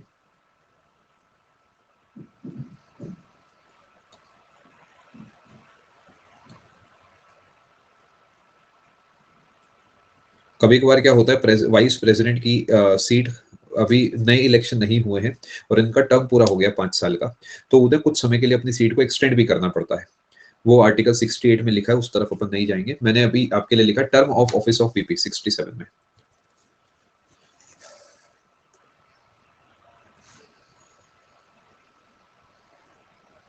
ठीक है,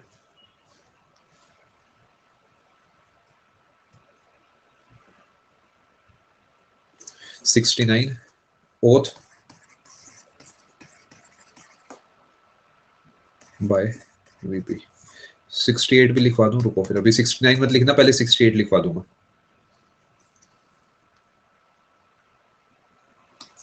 चलो 68 है time of holding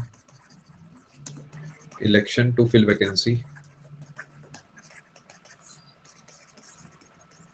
in the office of VP and term of office of person elected. देखो मैं इसीलिए नहीं लिख पा रहा था, अब तुम्हारे किसी दोस्त ने मांगा है तो मेरा फर्ज है लिखना कैजुअल वैकेंसी।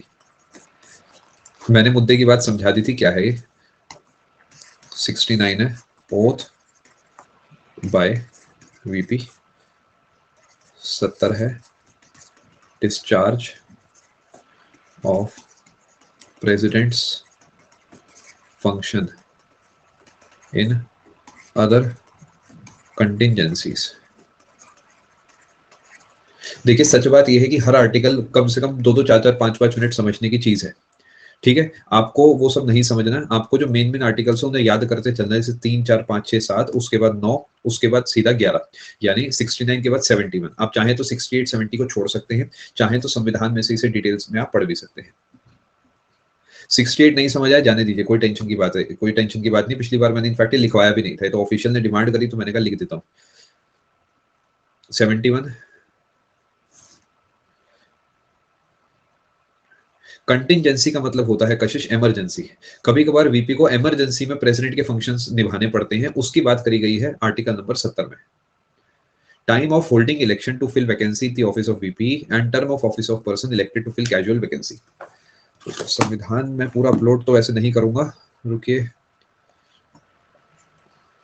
पूरा अपलोड तो ऐसे नहीं करेंगे यार, आप इसे नोट करो।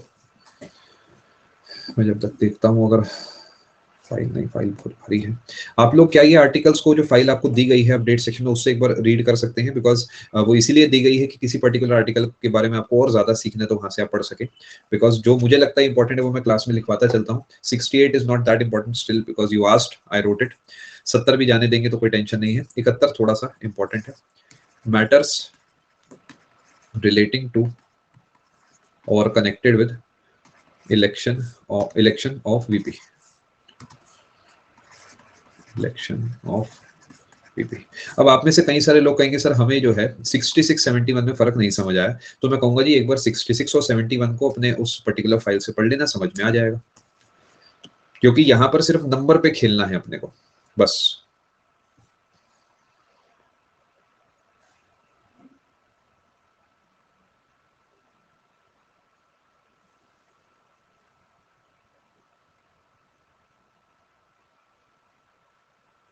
ठीक है जी, यहां तक आपकी तबीयत एकदम ठीक है। हमने इस क्लास में प्रेसिडेंट वाले पोर्शन को पूरा करा है और हमने वीपी के बारे में भी सीखा है। यहाँ पर इस क्लास को कंक्लूड करते हैं क्योंकि डाउट्स भी हैं, टाइम भी आई थिंक 11:30 होने वाले हैं, ठीक है। और देखिए जो जाना चाहे जा सकता है सबसे पहले, ठीक है। चलिए सलोनी जी एक काम करते हैं, अगर 68 आपको उस फाइल से भी समझ में नहीं आएगा तो अगली क्लास में 68 में आपको समझा दूंगा, ये तो डील है। चलिए अगली क्लास में आप में से एक एस्पिरेंट भी लिखेगा सर 68 नहीं समझ आया, तो मैं आपको पूरा समझाऊंगा। बट मैं चाहूंगा पहले आप एक बार उस फाइल से उसे पढ़ लीजिए, पेपर के लिए इतना इंपॉर्टेंट नहीं है, स्टिल लिख दिया है, पढ़ना चाहो पढ़ सकते हैं, ठीक है। ये डील है, अगर नहीं समझ आएगा एक बच्चा भी कोई भी आर्टिकल आप लिखोगे पूरे संविधान का मैं आपको सिखाऊंगा। शर्त एक है कि पहले आपको खुद पढ़ना पड़ेगा एक बार, ठीक है जी। चलो यहाँ पर इस क्लास को कंक्लूड करते हैं। एक गलती आप लोग कर रहे हैं, मैं आपको बता देता हूँ वो है क्या। आप चीजों को कर रहे हैं पेंडिंग। दो कैटेगरी ऑफ स्टूडेंट्स हैं यहाँ पर पेंडिंग वाले। पहला वो जो एक बार भी नहीं पढ़े, यानी उनकी क्लासेस ही पूरी नहीं है, इससे बुरा तो कुछ नहीं हो सकता। दूसरे वो, इन्हें पता नहीं है पेंडिंग में है, मैं बता देता हूँ। दूसरे वो हैं जिन्होंने क्लासेस कर ली है, नोट्स बना लिए हैं, बट उन्हें याद नहीं है। ये भी पेंडिंग कैटेगरी में मानिए खुद को। अगर आपको याद नहीं है तो कोई फायदा नहीं है, क्योंकि इतना समय आपको जो है मिला है पिछले दिन, आगे भी आपको मिलेगा। अगर आप याद नहीं कर रहे तो कोई फायदा नहीं है, ठीक है। अब आप इसमें किसी भी कैटेगरी में है, प्लीज मेक श्योर इस कैटेगरी से आप बाहर निकले, ठीक है। पहली क्लास की आई होप आपको समझ में आया होगा, इससे कम आया होगा विशाल, बिकॉज मतलब एक बीच में से टॉपिक हमने शुरू करा था। स्टिल कोशिश करिए अगली क्लास से पहले पहले आप यहाँ तक का पोर्शन पूरा करिए, ठीक है जी। निर्मल्य कीप रिवाइजिंग, थोड़ा टफ है, कीप रिवाइजिंग, ठीक है। चलिए thank you so much everyone for being a part of this session. आप सबको नए साल की बहुत बहुत शुभकामनाएं एक बार फिर से, और मिलते हैं आप सबसे आने वाली क्लास में। तब तक के लिए बहुत बहुत धन्यवाद। Thank you, God bless all, thank you. मैं आपके डाउट्स देख रहा हूँ, जो जाना चाहे जा सकता है।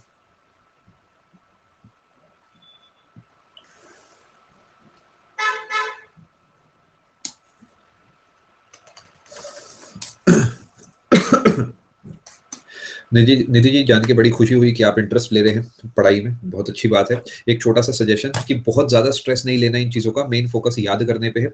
बाकी मुझसे जितने डाउट चाहे पूछ सकते हैं, बट ऐसी प्रॉब्लम्स में उलझ के नहीं बैठना, क्योंकि पेपर इतना डेप्थ में नहीं जाता। स्टिल आपने पूछा है, मैं आपको जवाब दूंगा। जो संविधान में लिखा गया है ना दीदी जी, वो लिखा गया नॉट लेस देन 35। तो टेक्निकली अगर आप उसका शाब्दिक अर्थ निकालेंगे तो ये हो सकता है, जो लिखा गया वहां पे नॉट लेस देन वर्ड इस्तेमाल करा गया है। सेकंड नंबर पे है, आपने इलेक्टोरल कोटा वाले फॉर्मूला में लिखा था total number of valid votes polled, तो यहाँ आपका मतलब समझ नहीं आया कि वोटिंग करने वाले मेंबर्स का voting- ये क्योंकि एक सिंगल ट्रांसफरेबल वोट है निधि जी, तो दोनों बातें सेम होगी। आप सोच के देखिए क्या है। सिंगल ही वोट है ना, तो मैं एक ही पर्ची पे सारे वोट डाल रहा हूँ। नहीं समझ आया, रुको दोबारा बताता हूँ। पहले मैं एक बार दोबारा डाउट आपको पढ़ लूँ। Total number of valid votes polled, ठीक है। नहीं, ये वोट गिनती वाला है, यानी अगर फॉर एग्जांपल 100 लोगों ने वोट करा है तो इन 100 में से, ना कि उसमें पहले की वोट में कितनी जान है, दूसरे के में कितनी जान है, उस तरीके। ठीक है, थोड़ा कॉम्प्लिकेटेड तो है निधि, I understand.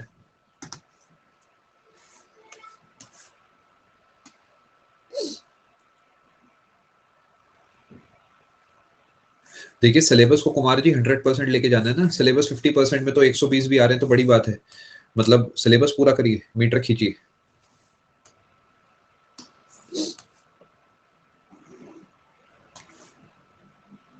Ruby ji, SSC के सभी एग्जाम्स और इनफैक्ट रेलवे के भी काफी सारे एग्जाम्स जो हैं वो इस पर्टिकुलर कोर्स को लगा के आप बना सकते हैं। इनफैक्ट पॉलिटी वगैरह में तो मैं आपको ये कहता हूँ कि अगर आपने मुझसे ये सब्जेक्ट पढ़े हैं तो आप कोई भी पेपर दे आइए, वनडे एग्जामिनेशन। ऑब्वियसली यहाँ पर स्टेट पीएससी यूपीएससी की बात नहीं हो रही, उनके अलावा की हो रही है, आपके सारे क्लियर हो जाने चाहिए। बाकी यूपी का है तो यूपी का डेटा आपको अलग से पढ़ के जाना होगा, ये थोड़ी ऑब्वियस बात है।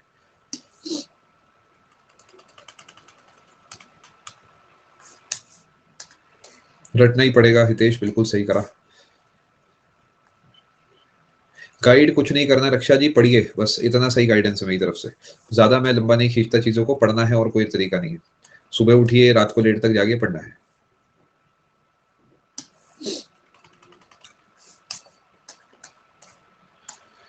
अरे वाह जी वाह, बहुत बढ़िया आयुष जी, बहुत बढ़िया, जान के काफी खुशी हुई। बड़ी मेहनत कर रहे हैं आप लोग। देखिए सबसे पहले सीजीएल के साथ साथ ना सीएचएसएल वगैरह पे भी फोकस रखिएगा, बिकॉज ये एग्जाम्स भी बढ़िया रहते हैं एंट्री लेवल के लिए, कोई दिक्कत नहीं रहती। ठीक है, तो सिर्फ सीजीएल नहीं देना, सीजीएल के अलावा जो बाकी एग्जाम्स के लिए आप एलिजिबल होंगे उन्हें भी देना है। दूसरे नंबर पे अगर आप अग्निवीर है तो ऑलरेडी आपने बेसिक लेवल की पढ़ाई कर रखी होगी। जब आपको टाइम मिले एक मॉक टेस्ट दे दो आप प्रीवियस ईयर का। ठीक है, ऐसे ये मत सोचो मेरे 200 में से 50 आएंगे, 100 आएंगे, 10 आएंगे, कोई फर्क नहीं पड़ता। एक दो पेपर दो, आपको ये समझ आएगा कि पेपर क्या मांगता है आपसे। उसमें से काफी सारी चीजें आपको ऑलरेडी आती होंगी, तो सबसे पहले उन्हें किसी के कोर्स से तैयार कर लो। फॉर एग्जाम्पल रीजनिंग है जैसे, तो रीजनिंग में आपको ऑलरेडी देख लेना 50-60% पोर्शन आता होगा। जो बच गया वो किसी के कोर्स से तैयार कर लो। इसी तरीके बाकी सब्जेक्ट्स को आगे बढ़ाओ। अभी के लिए आप एक मॉक टेस्ट दीजिए, आपको समझ आ जाएगा आप कहाँ पे स्टैंड करते हैं। जिस भी चीज का आपको कोर्स लगाना है वो आप अपना अनअकैडमी से लगा सकते हैं। प्रतियोगिता मंत्रा पे भी आपको अधिकतर चीजों के कोर्सेज मिल जाएंगे, जैसे मैंने रीजनिंग भी पूरी पढ़ा रखी है, प्रैक्टिस के भी काफी कोर्सेज हैं, जीके में अधिकतर सब्जेक्ट के कोर्सेज आपको मेरे मिल जाएंगे। इस तरीके जो है आपको जो पर्टिकुलर सब्जेक्ट पढ़ना है वो आप पढ़ सकते हैं। जीके के लिए एक बार अच्छे से कोर्सेज लगाने हैं और उसके अलावा बाकी प्रीवियस ईयर की प्रैक्टिस करनी है। हिस्ट्री पढ़ रहे हैं, ठीक है, अच्छे से पढ़िएगा, नोट्स बहुत प्रॉपर्ली बनाइएगा। ठीक है, नहीं कर पाती। अजीत जी देखिए, इसका कोई सॉल्यूशन नहीं है मेरे पास, मैं आपको साफ कह रहा हूँ। बुरी लगेगी, लगने दीजिए। जब जिस दिन आपको खुद डर लगेगा ना कि मैं क्या कर रही हूँ या कर रहा हूँ, तब आप समझेंगे आप क्या कर रहे हैं। क्योंकि आप मुझसे कितनी ही मोटिवेशन यहाँ से ले लीजिए, कोई फर्क नहीं पड़ेगा। जब तक आप खुद जो है बैठना नहीं सीखेंगे ना पढ़ाई के साथ, तब तक कोई फायदा नहीं। ठीक है, तो थोड़ा जागिए, रियलिटी चेक करिए। बिकॉज आज नहीं पढ़ेंगे तो कल बहुत मेहनत लगेगी जीवन में, बहुत ज्यादा। समझिए इस बात को। रिजर्वेशन पास में not less than 2/3 of total number. हाँ सही है ना एडमिरल, इसका मतलब ये है कि अगर नॉट लेस देन 2/3 का मतलब क्या हुआ कि 2/3 है तो खत्म। 2/3 है तो खत्म है ना, यही हुआ ना इसका मतलब। यानी अगर 100 लोग हैं और 2/3 यानी 67 जो है, इतने लोगों ने पास कर दिया, तो वो उस पर्टिकुलर जो हाउस है, इन्वेस्टिगेटिंग हाउस है जिसे आपने इन्वेस्टिंग लिखा है, यानी इन्वेस्टिगेटिंग हाउस ने भी पास कर दिया स्पेशल मेजोरिटी से। और पहले वाले में तो हो ही गया था पास, तो जब दोनों से ही हो गया तो प्रेसिडेंट हट गए उस कुर्सी से। देखिए नितेश जी, सबसे पहली बार डबल की तैयारी तब तक नहीं करनी जब तक प्री क्लियर ना हो जाए, आपका प्री में डबल की कट ऑफ ना निकल जाए, ये याद रखिएगा। अब डबल की मान लेते हैं आप तैयारी करते हैं, तो उसमें 120 नंबर इकोनॉमिक्स के और 80 नंबर जो है आते हैं फाइनेंस और अकाउंटिंग के। ये है इकोनॉमिक्स। आप मुझे बताइए नितिश, आप जो हैं साइंस बैकग्राउंड से हैं, कॉमर्स से हैं या फिर आर्ट्स से हैं? अगर आप अभी क्लास में हैं तो फटाफट से लिखिए। आर्ट से है, ठीक है। तो अभी इसे हाथ नहीं लगाना। अभी आप क्या करेंगे, इकोनॉमिक्स को बहुत अच्छे से तैयार कर लेंगे। मैंने भी एक कोर्स आपको दे रखा है इकोनॉमिक्स का, कोई सा भी पुराना कोर्स लगा लेना। इकोनॉमिक्स आपकी उससे काफी हद तक तैयार हो जाएगी। 120 में से 80-90 नंबर के आसपास उससे आ जाएंगे आपके, ठीक है। 80 भी मान के चलिए। जब कट ऑफ निकल जाएगी तो आप इसे अलग से किसी का कोर्स लेके या 11th की किताबों से या यूट्यूब की मदद लेके इसे तैयार कर लेना। ऐसा मैं इसलिए कह रहा हूँ क्योंकि अगर कट ऑफ ना निकली तो उस केस में भी ये जो पोर्शन है ना, ये अपने जीके का ही पोर्शन है, तो लॉस कुछ नहीं होगा। अगर पहले से इसे तैयार करने बैठ जाएंगे और पता लगा जी आधे नंबर से कट ऑफ रह गई, तो सब यूजलेस हो जाएगा। तो अभी के लिए बिफोर प्री आप क्या करेंगे, सिर्फ इकोनॉमिक्स का कोर्स अच्छे से लगा के तैयार करेंगे। अगर आपकी प्री में कट ऑफ निकल जाती है, लिस्ट में नाम आ जाता है, उस केस में फाइनेंस अकाउंटिंग का किसी का कोर्स लेकर या फिर यूट्यूब से पढ़कर खत्म करेंगे। हर्षिता जी, मैं आपको इसका आंसर देता हूँ। डबल ओ क्यों लोग चूज नहीं करते? पहली बात है लैक ऑफ अवेयरनेस। दूसरी बात है ये नहीं पता कि कौन से स्टेट में कितनी सीट्स हैं। जो टॉपर्स होते हैं जनरली वो चाहते हैं घर के पास जॉब लगे, जो कि नहीं पता लग सकता, तो थोड़ी अनसर्टेनिटी है। तीसरे नंबर पे डबल ओ भी दो तरीके के होते हैं, एक ऑडिट वाले, एक अकाउंट्स वाले। ऑडिट वालों को बहुत ज्यादा टूरिंग करनी पड़ती है। अकाउंट्स वालों की जॉब होती है काफी हद तक सीएसएस टाइप, जैसे सीएसएस में होता है ना, हफ्ते में 5 दिन जाओ, सुबह जाओ शाम को आ जाओ, इस तरीके की। बट अकाउंट्स की सीटें कम आती है, ऑडिट की सीटें ज्यादा आती है। ऑडिट पे काफी लोग जाना पसंद नहीं करते बिकॉज ऑफ सर्टेन इशूज की भाई बहुत ज्यादा ट्रैवलिंग है, आगे चल के फैमिली को भी टाइम देना, दिस दैट, है ना। ये कुछ रीजंस है जिस चक्कर में लोग डब्ल्यू की तरफ ज्यादा नहीं जाते। बट विश्वास मानिए ऐसा नहीं है कि नहीं जाते, जाते हैं, बहुत लोग जाते हैं और बहुत अच्छे अच्छे करियर भी अपने बनाते हैं। 11th और 12th और ग्रेजुएशन की बुक्स करो। इतना ज्यादा नहीं करना है रक्षा जी, इतना ज्यादा नहीं करना है।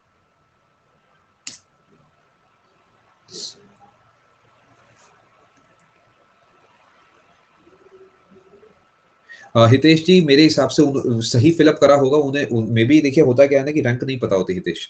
एक ही रीजन जो मैं समझ पाया था उस चीज को देख के वो ये था कि मे बी उन्हें लग रहा होगा भाई हो सकता है मेरी रैंक 3 की जगह 80 आ जाए, क्योंकि देखिए शुरू नहीं पता होता कि आपकी रैंक 3 आएगी, 80 आएगी, क्या आएगी। और उन्हें हो सकता है घर में ही पोस्टिंग चाहिए हो, यानी अपने ही कोशिश करके राज्य में हर हाल में। सबके देखिए अपने अपने रीजन होते हैं।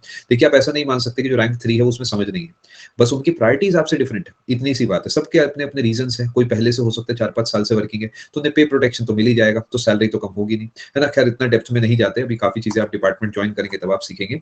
तो सबके अपने अपने रीजन है। मे बी उन्हें पोस्टिंग पास में चाहिए हो, ये एक रीजन हो सकता है, बाकी क्या पता। अच्छा सैंकफोर्ड, देखिए एक ये भी रीजन है। तो देखिए हमें पता नहीं किसके किसके जीवन में क्या चल रहा है। तो मैं ये कहूंगा कि भाई जिसने जो चुना है अच्छा ही है। सब अलग अलग चीजें वो चुन ले जो सबको पसंद है। डिफरेंट चीजें चुनेंगे तो सबको मिलेगी, सेम चीज चुनेंगे तो किसी को नहीं मिलेगा। तो ये अच्छा है कि वैरायटी रखते हैं हम लोग अपनी चॉइसेस में।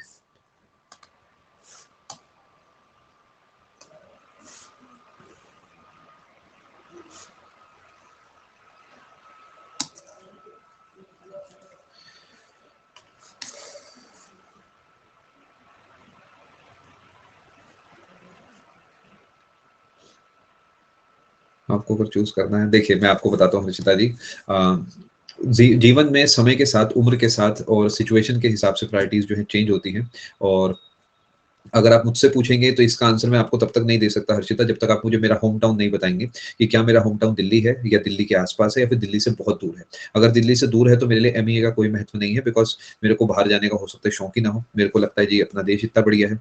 अब रही बात आईटीआई वर्सेस डब्ल्यू की, अगर मेरे को चाहिए एक स्टेबल जॉब जो मुझे एक ही शहर में पूरी जीवन जो है काटना है, तो मैं डब्ल्यू चुनूंगा।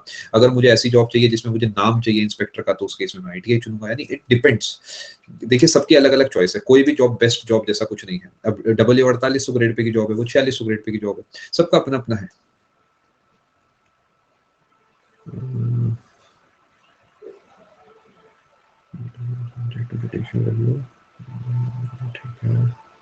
देखिए स्वाति जी ऐसा कुछ है कि मान लेते हैं मैंने कह रखा है जी बाय डिफॉल्ट मेरे मोबाइल में 2 सिम डलते हैं, डुअल सिम है मेरा मोबाइल। बट फिर एक अपडेट आ गया मेरे फोन में, जिस अपडेट ने कहा जी आप एक ही सिम इस्तेमाल कर सकते हो। फिर दोबारा अपडेट आ गया, सेकंड अपडेट आ गया जिसने कहा नहीं आप 2 ही सिम इस्तेमाल कर सकते हो। यानी जो बाय डिफॉल्ट सिचुएशन थी वो पलटी और उसे फिर से पलटा गया सेकंड से।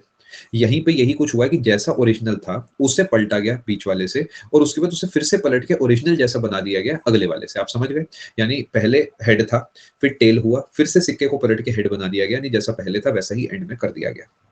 ग्रेड पे एक बार बता दीजिए, ग्रेड पे अभी आप मत समझिए, अभी सिर्फ आप फोकस फोकस कीजिए अपनी तैयारी पे, ठीक है।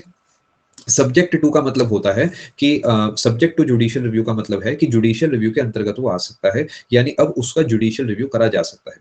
जैसे हम कहते हैं ना, rates are subject to change without prior notice. इसका मतलब ये है रेट्स चेंज हो सकते हैं, सब्जेक्ट टू चेंज का मतलब चेंज हो सकते हैं, उस सेंस में है सब्जेक्ट टू। एक्चुअली नीतीश अभी ग्रेड पे का सिस्टम खत्म हो गया, अब लेवल आ गए हैं, लेवल 7 आपका आईटीआई है, लेवल 8 जो है आपका लेवल 8 जो है अपना डब्ल्यू वगैरह है, ये 16 तक जो है चलता था ग्रेड पे वाला सिस्टम। अब फिर से 26 में पे कमीशन आ जाएगी तो हो सकता है और कुछ आ जाए।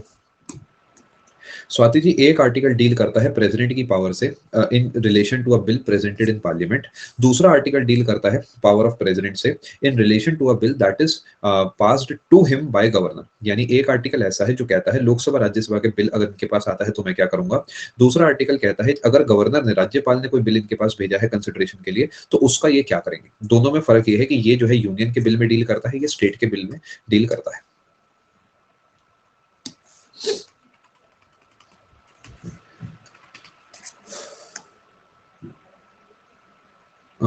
टाइप क्यों है समझा नहीं हितेश, हो सकता है आप कुछ और लिखना चाह रहे हो।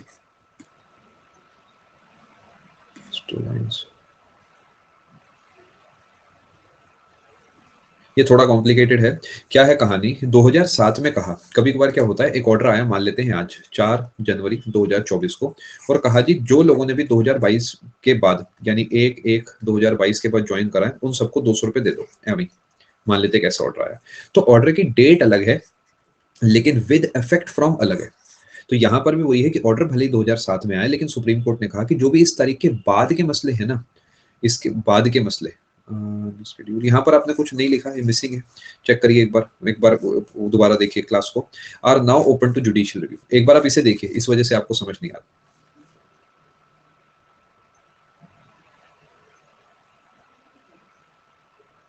नहीं है हितेश, 4200 में कौन सा टीए है बताइए मुझे।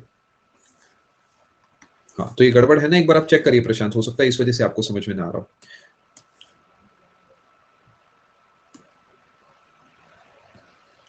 ये ऑलरेडी डाउट ले लिया है मैंने।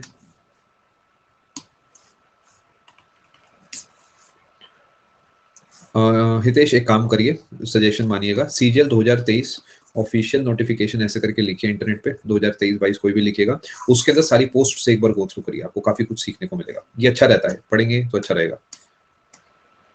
शोभित जी आप डाउट लिख देते तो और अच्छा रहता, हो सकता है आप इन दोनों के बीच का फर्क समझना चाह रहे हो। देखिए आइसोटोप क्या है मैं आपको समझाता हूँ। मान लेते हैं एक बूंदी का लड्डू है,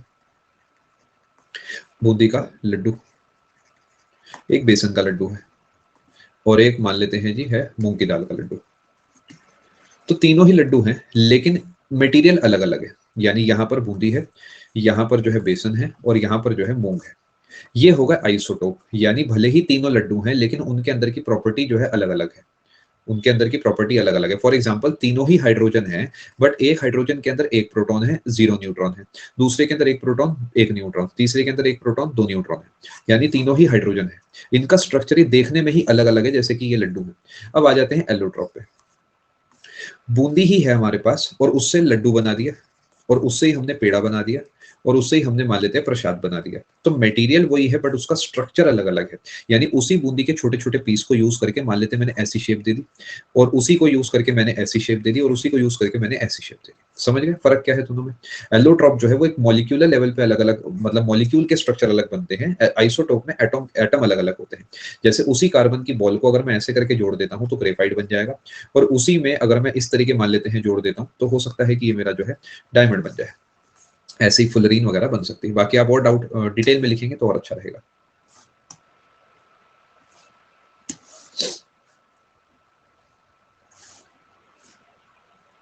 चलिए बहुत अच्छी बात है, आप सीख रहे हैं, बट बदले में आपकी जिम्मेदारी भी जो है बढ़ रही है, आप चीज़ों को अच्छे से पढ़िए। हरविंद अभी ज्योग्राफी का मैं प्लान नहीं कर पा रहा हूँ, मैं जल्दी ही आपको इसका अपडेट दूंगा, जब तक आपके लिए एक सजेशन है, आप रिकॉर्डेड कोर्स लगाना स्टार्ट करिए, वेट मत कीजिए।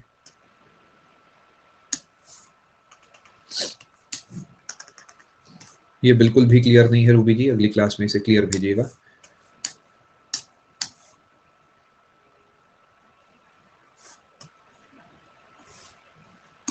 डेली जीके जीएस पढ़ने की नीड नहीं है, आप सब्जेक्ट वाइज सब अपने सिलेबस को पहले पूरा कीजिए, एक एक करके हर सब्जेक्ट का कोर्स लगाइए।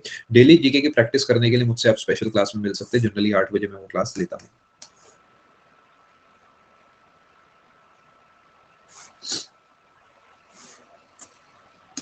नहीं, ऐसा नहीं है, डेप्यूटी पीएम जैसा कुछ नहीं है।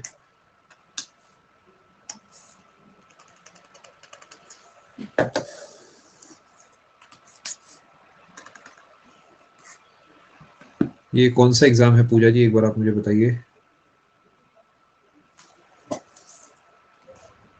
मैं बताया था history development solution features in provision basic structure का।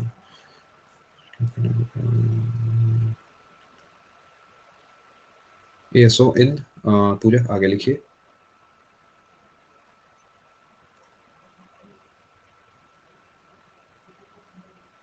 अच्छा, देखिए काफ़ी चीज़ें कवर होंगी बट आपको खुद भी पढ़ना पड़ेगा। मैं आपको बताता हूँ जैसे कि फंक्शन रिस्पॉन्स, इसकी जो फ्रेमिंग है वो अलग है। जैसे challenges pertaining to federal structure, ऐसा कुछ एज अ टॉपिक मैं आपको यहाँ कवर नहीं कराऊंगा।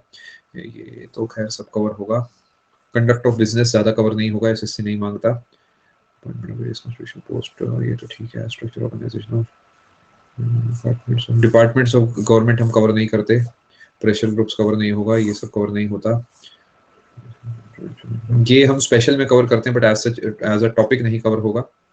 यानी कुछ चीजें कवर होंगी, कुछ चीजें कवर नहीं होंगी। हेल्थ, एजुकेशन, ह्यूमन रिसोर्स ये सब कवर नहीं होगा। Poverty, hunger as a topic cover नहीं होगा। देखिए ये पेपर अलग है पूजा जी, और जो हम आपको यहाँ पढ़ा रहे हैं वो अलग है। इन टॉपिक्स को आपको इंटरनेट से कवर करना होगा, वरना किताब से आप कवर कर सकते हैं। जैसे कोई किताब आप को ऑनलाइन ऑफलाइन मिल जाए, ये कोई जैसे फॉर एग्जाम्पल एम लक्ष्मीकांत जी की जो किताब है वो पढ़ सकते हैं। वो भी सारा नहीं पढ़ना, सिलेक्टिव रीडिंग आपने करनी है टॉपिक वाइज। बाकी इंटरनेट की मदद लेके आप एक एक करके टॉपिक्स को सर्च करके वहां से पढ़ेंगे, आई थिंक बेटर रहेगा। बाकी पूजा जी इस कोर्स को लगा के ये क्लियर नहीं होगा, मैं आपको साफ बताऊं सीधे शब्दों में, क्योंकि ये कोर्स एसएससी का है और ये पेपर सीएसआईआर का है। ठीक है हितेश, मैं प्लान कर लूंगा। जो जाना चाहे जा सकता है, सिर्फ डाउट्स लिए जा रहे हैं।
देखिए जो रिक्वायरमेंट होती है नीरज जी डॉक्यूमेंट्स में, मैं आपको बता देता हूँ। जब आप डीवी के लिए जाते हैं डॉक्यूमेंट वेरिफिकेशन के लिए, तो आपको वहाँ पर 10वीं की मार्कशीट सर्टिफिकेट, 12वीं की मार्कशीट सर्टिफिकेट, कॉलेज की मार्कशीट सेमेस्टर वाइज और सर्टिफिकेट, और कॉन्सोलिडेटेड मार्कशीट ये चाहिए होता है।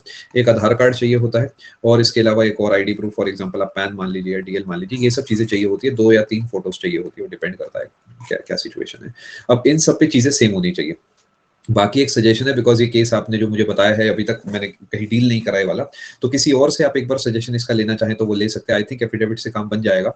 स्टिल ये सब सेम हो तो ही बेस्ट रहता है। देखिए अगर किस तरीके से सेम हो पाए तो बेस्ट रहेगा, बिकॉज वो चीजें जो है स्पेशली 10वीं की मार्कशीट से मिलाते हैं, 10th की मार्कशीट से मिलाते हैं। ठीक है।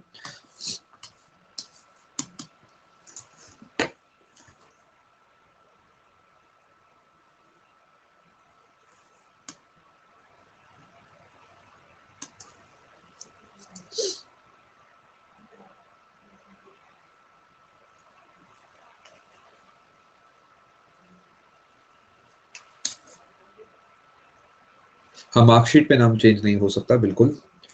नीरज जी मैं थोड़ा और पता कर लूंगा इस बारे में। बाकी मेरा सजेशन है आप और भी कुछ लोगों से इस बारे में पूछिए, बिकॉज ये मेरा डोमेन नहीं है, तो कभी मैंने ऐसा डील भी नहीं करा। I try to contact someone regarding this. आप भी अपने पार्ट पे और लोगों से भी इसे पूछिए कि किसी ने पहले ऐसा कराया हो, तो आप उनसे भी एक बार पूछ सकते हैं।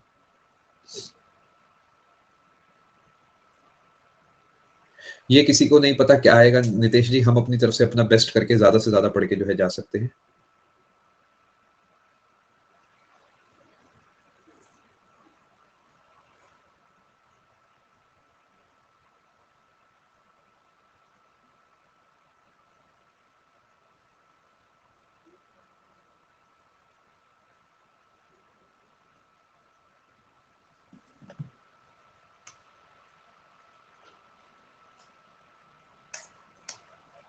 ऑफिशियल ऐसा नहीं है, ऐसा नहीं है। ये आपने कहाँ सुना, मुझे भी बताइए।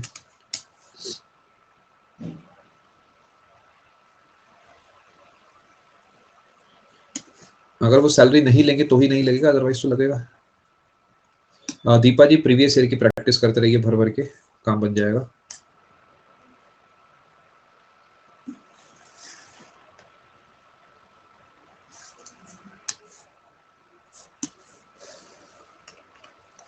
ठीक है, मैं समझाता हूँ जीत। जी दीपा जी लिखिए। देखिए आर्टिकल 111 जो है वो है assent to bills, assent to bills. ये क्या है कि अगर कोई बिल लोकसभा राज्यसभा दोनों में पेश होता है, पास हो जाता है, तो प्रेसिडेंट के पास जाता है वो साइन होने के लिए। ठीक है। अब प्रेसिडेंट उसका क्या कर सकते हैं, या तो वो जो है उसे अपने पास रोक सकते हैं, या तो उसे पास कर सकते हैं, या फिर उसे मना कर सकते हैं, या फिर उसे रिकंसिडरेशन के लिए भेज सकते हैं लोकसभा राज्यसभा के पास कि दोबारा से इसे कंसिडर कीजिए। अगर वो बिल वापस जाता है तो फिर से लोकसभा में उसका डिस्कशन होगा, फिर से पास होगा अगर वो होता है तो, फिर से राज्यसभा में उसका डिस्कशन होगा, फिर से पास होगा अगर होता है तो, और फिर वो आ जाता है वापसी प्रेसिडेंट के टेबल पे विद और विदाउट एनी मॉडिफिकेशन। या तो मॉडिफिकेशन होंगे या फिर नहीं होंगे, वो फर्क नहीं पड़ता, बट इस केस में प्रेसिडेंट को उसे पास करना ही पड़ता है। ये सिचुएशन है जी, ठीक है। और कोई स्पेसिफिक डाउट हो तो आप पूछ सकते हैं।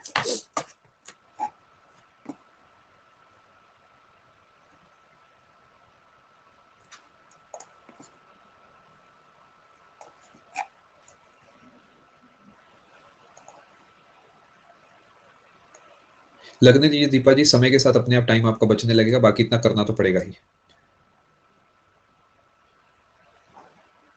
ठीक है, आप अपना डाउट शोभित जी अगली बार लिख के भेजिएगा। केमिकल देख लेता हूँ, केमिकल वर्ड कहाँ है। अच्छा ये इस पर देखिए क्या है, ये जो मैंने ऊपर लिखा है इन जनरल लिखा है, इन जनरल, और ये बस यहाँ पर इन दोनों का मैच लिखा है। तो जो ऊपर स्टेटमेंट है ना, it is not just for this carbon allotropes of carbon, this is in general.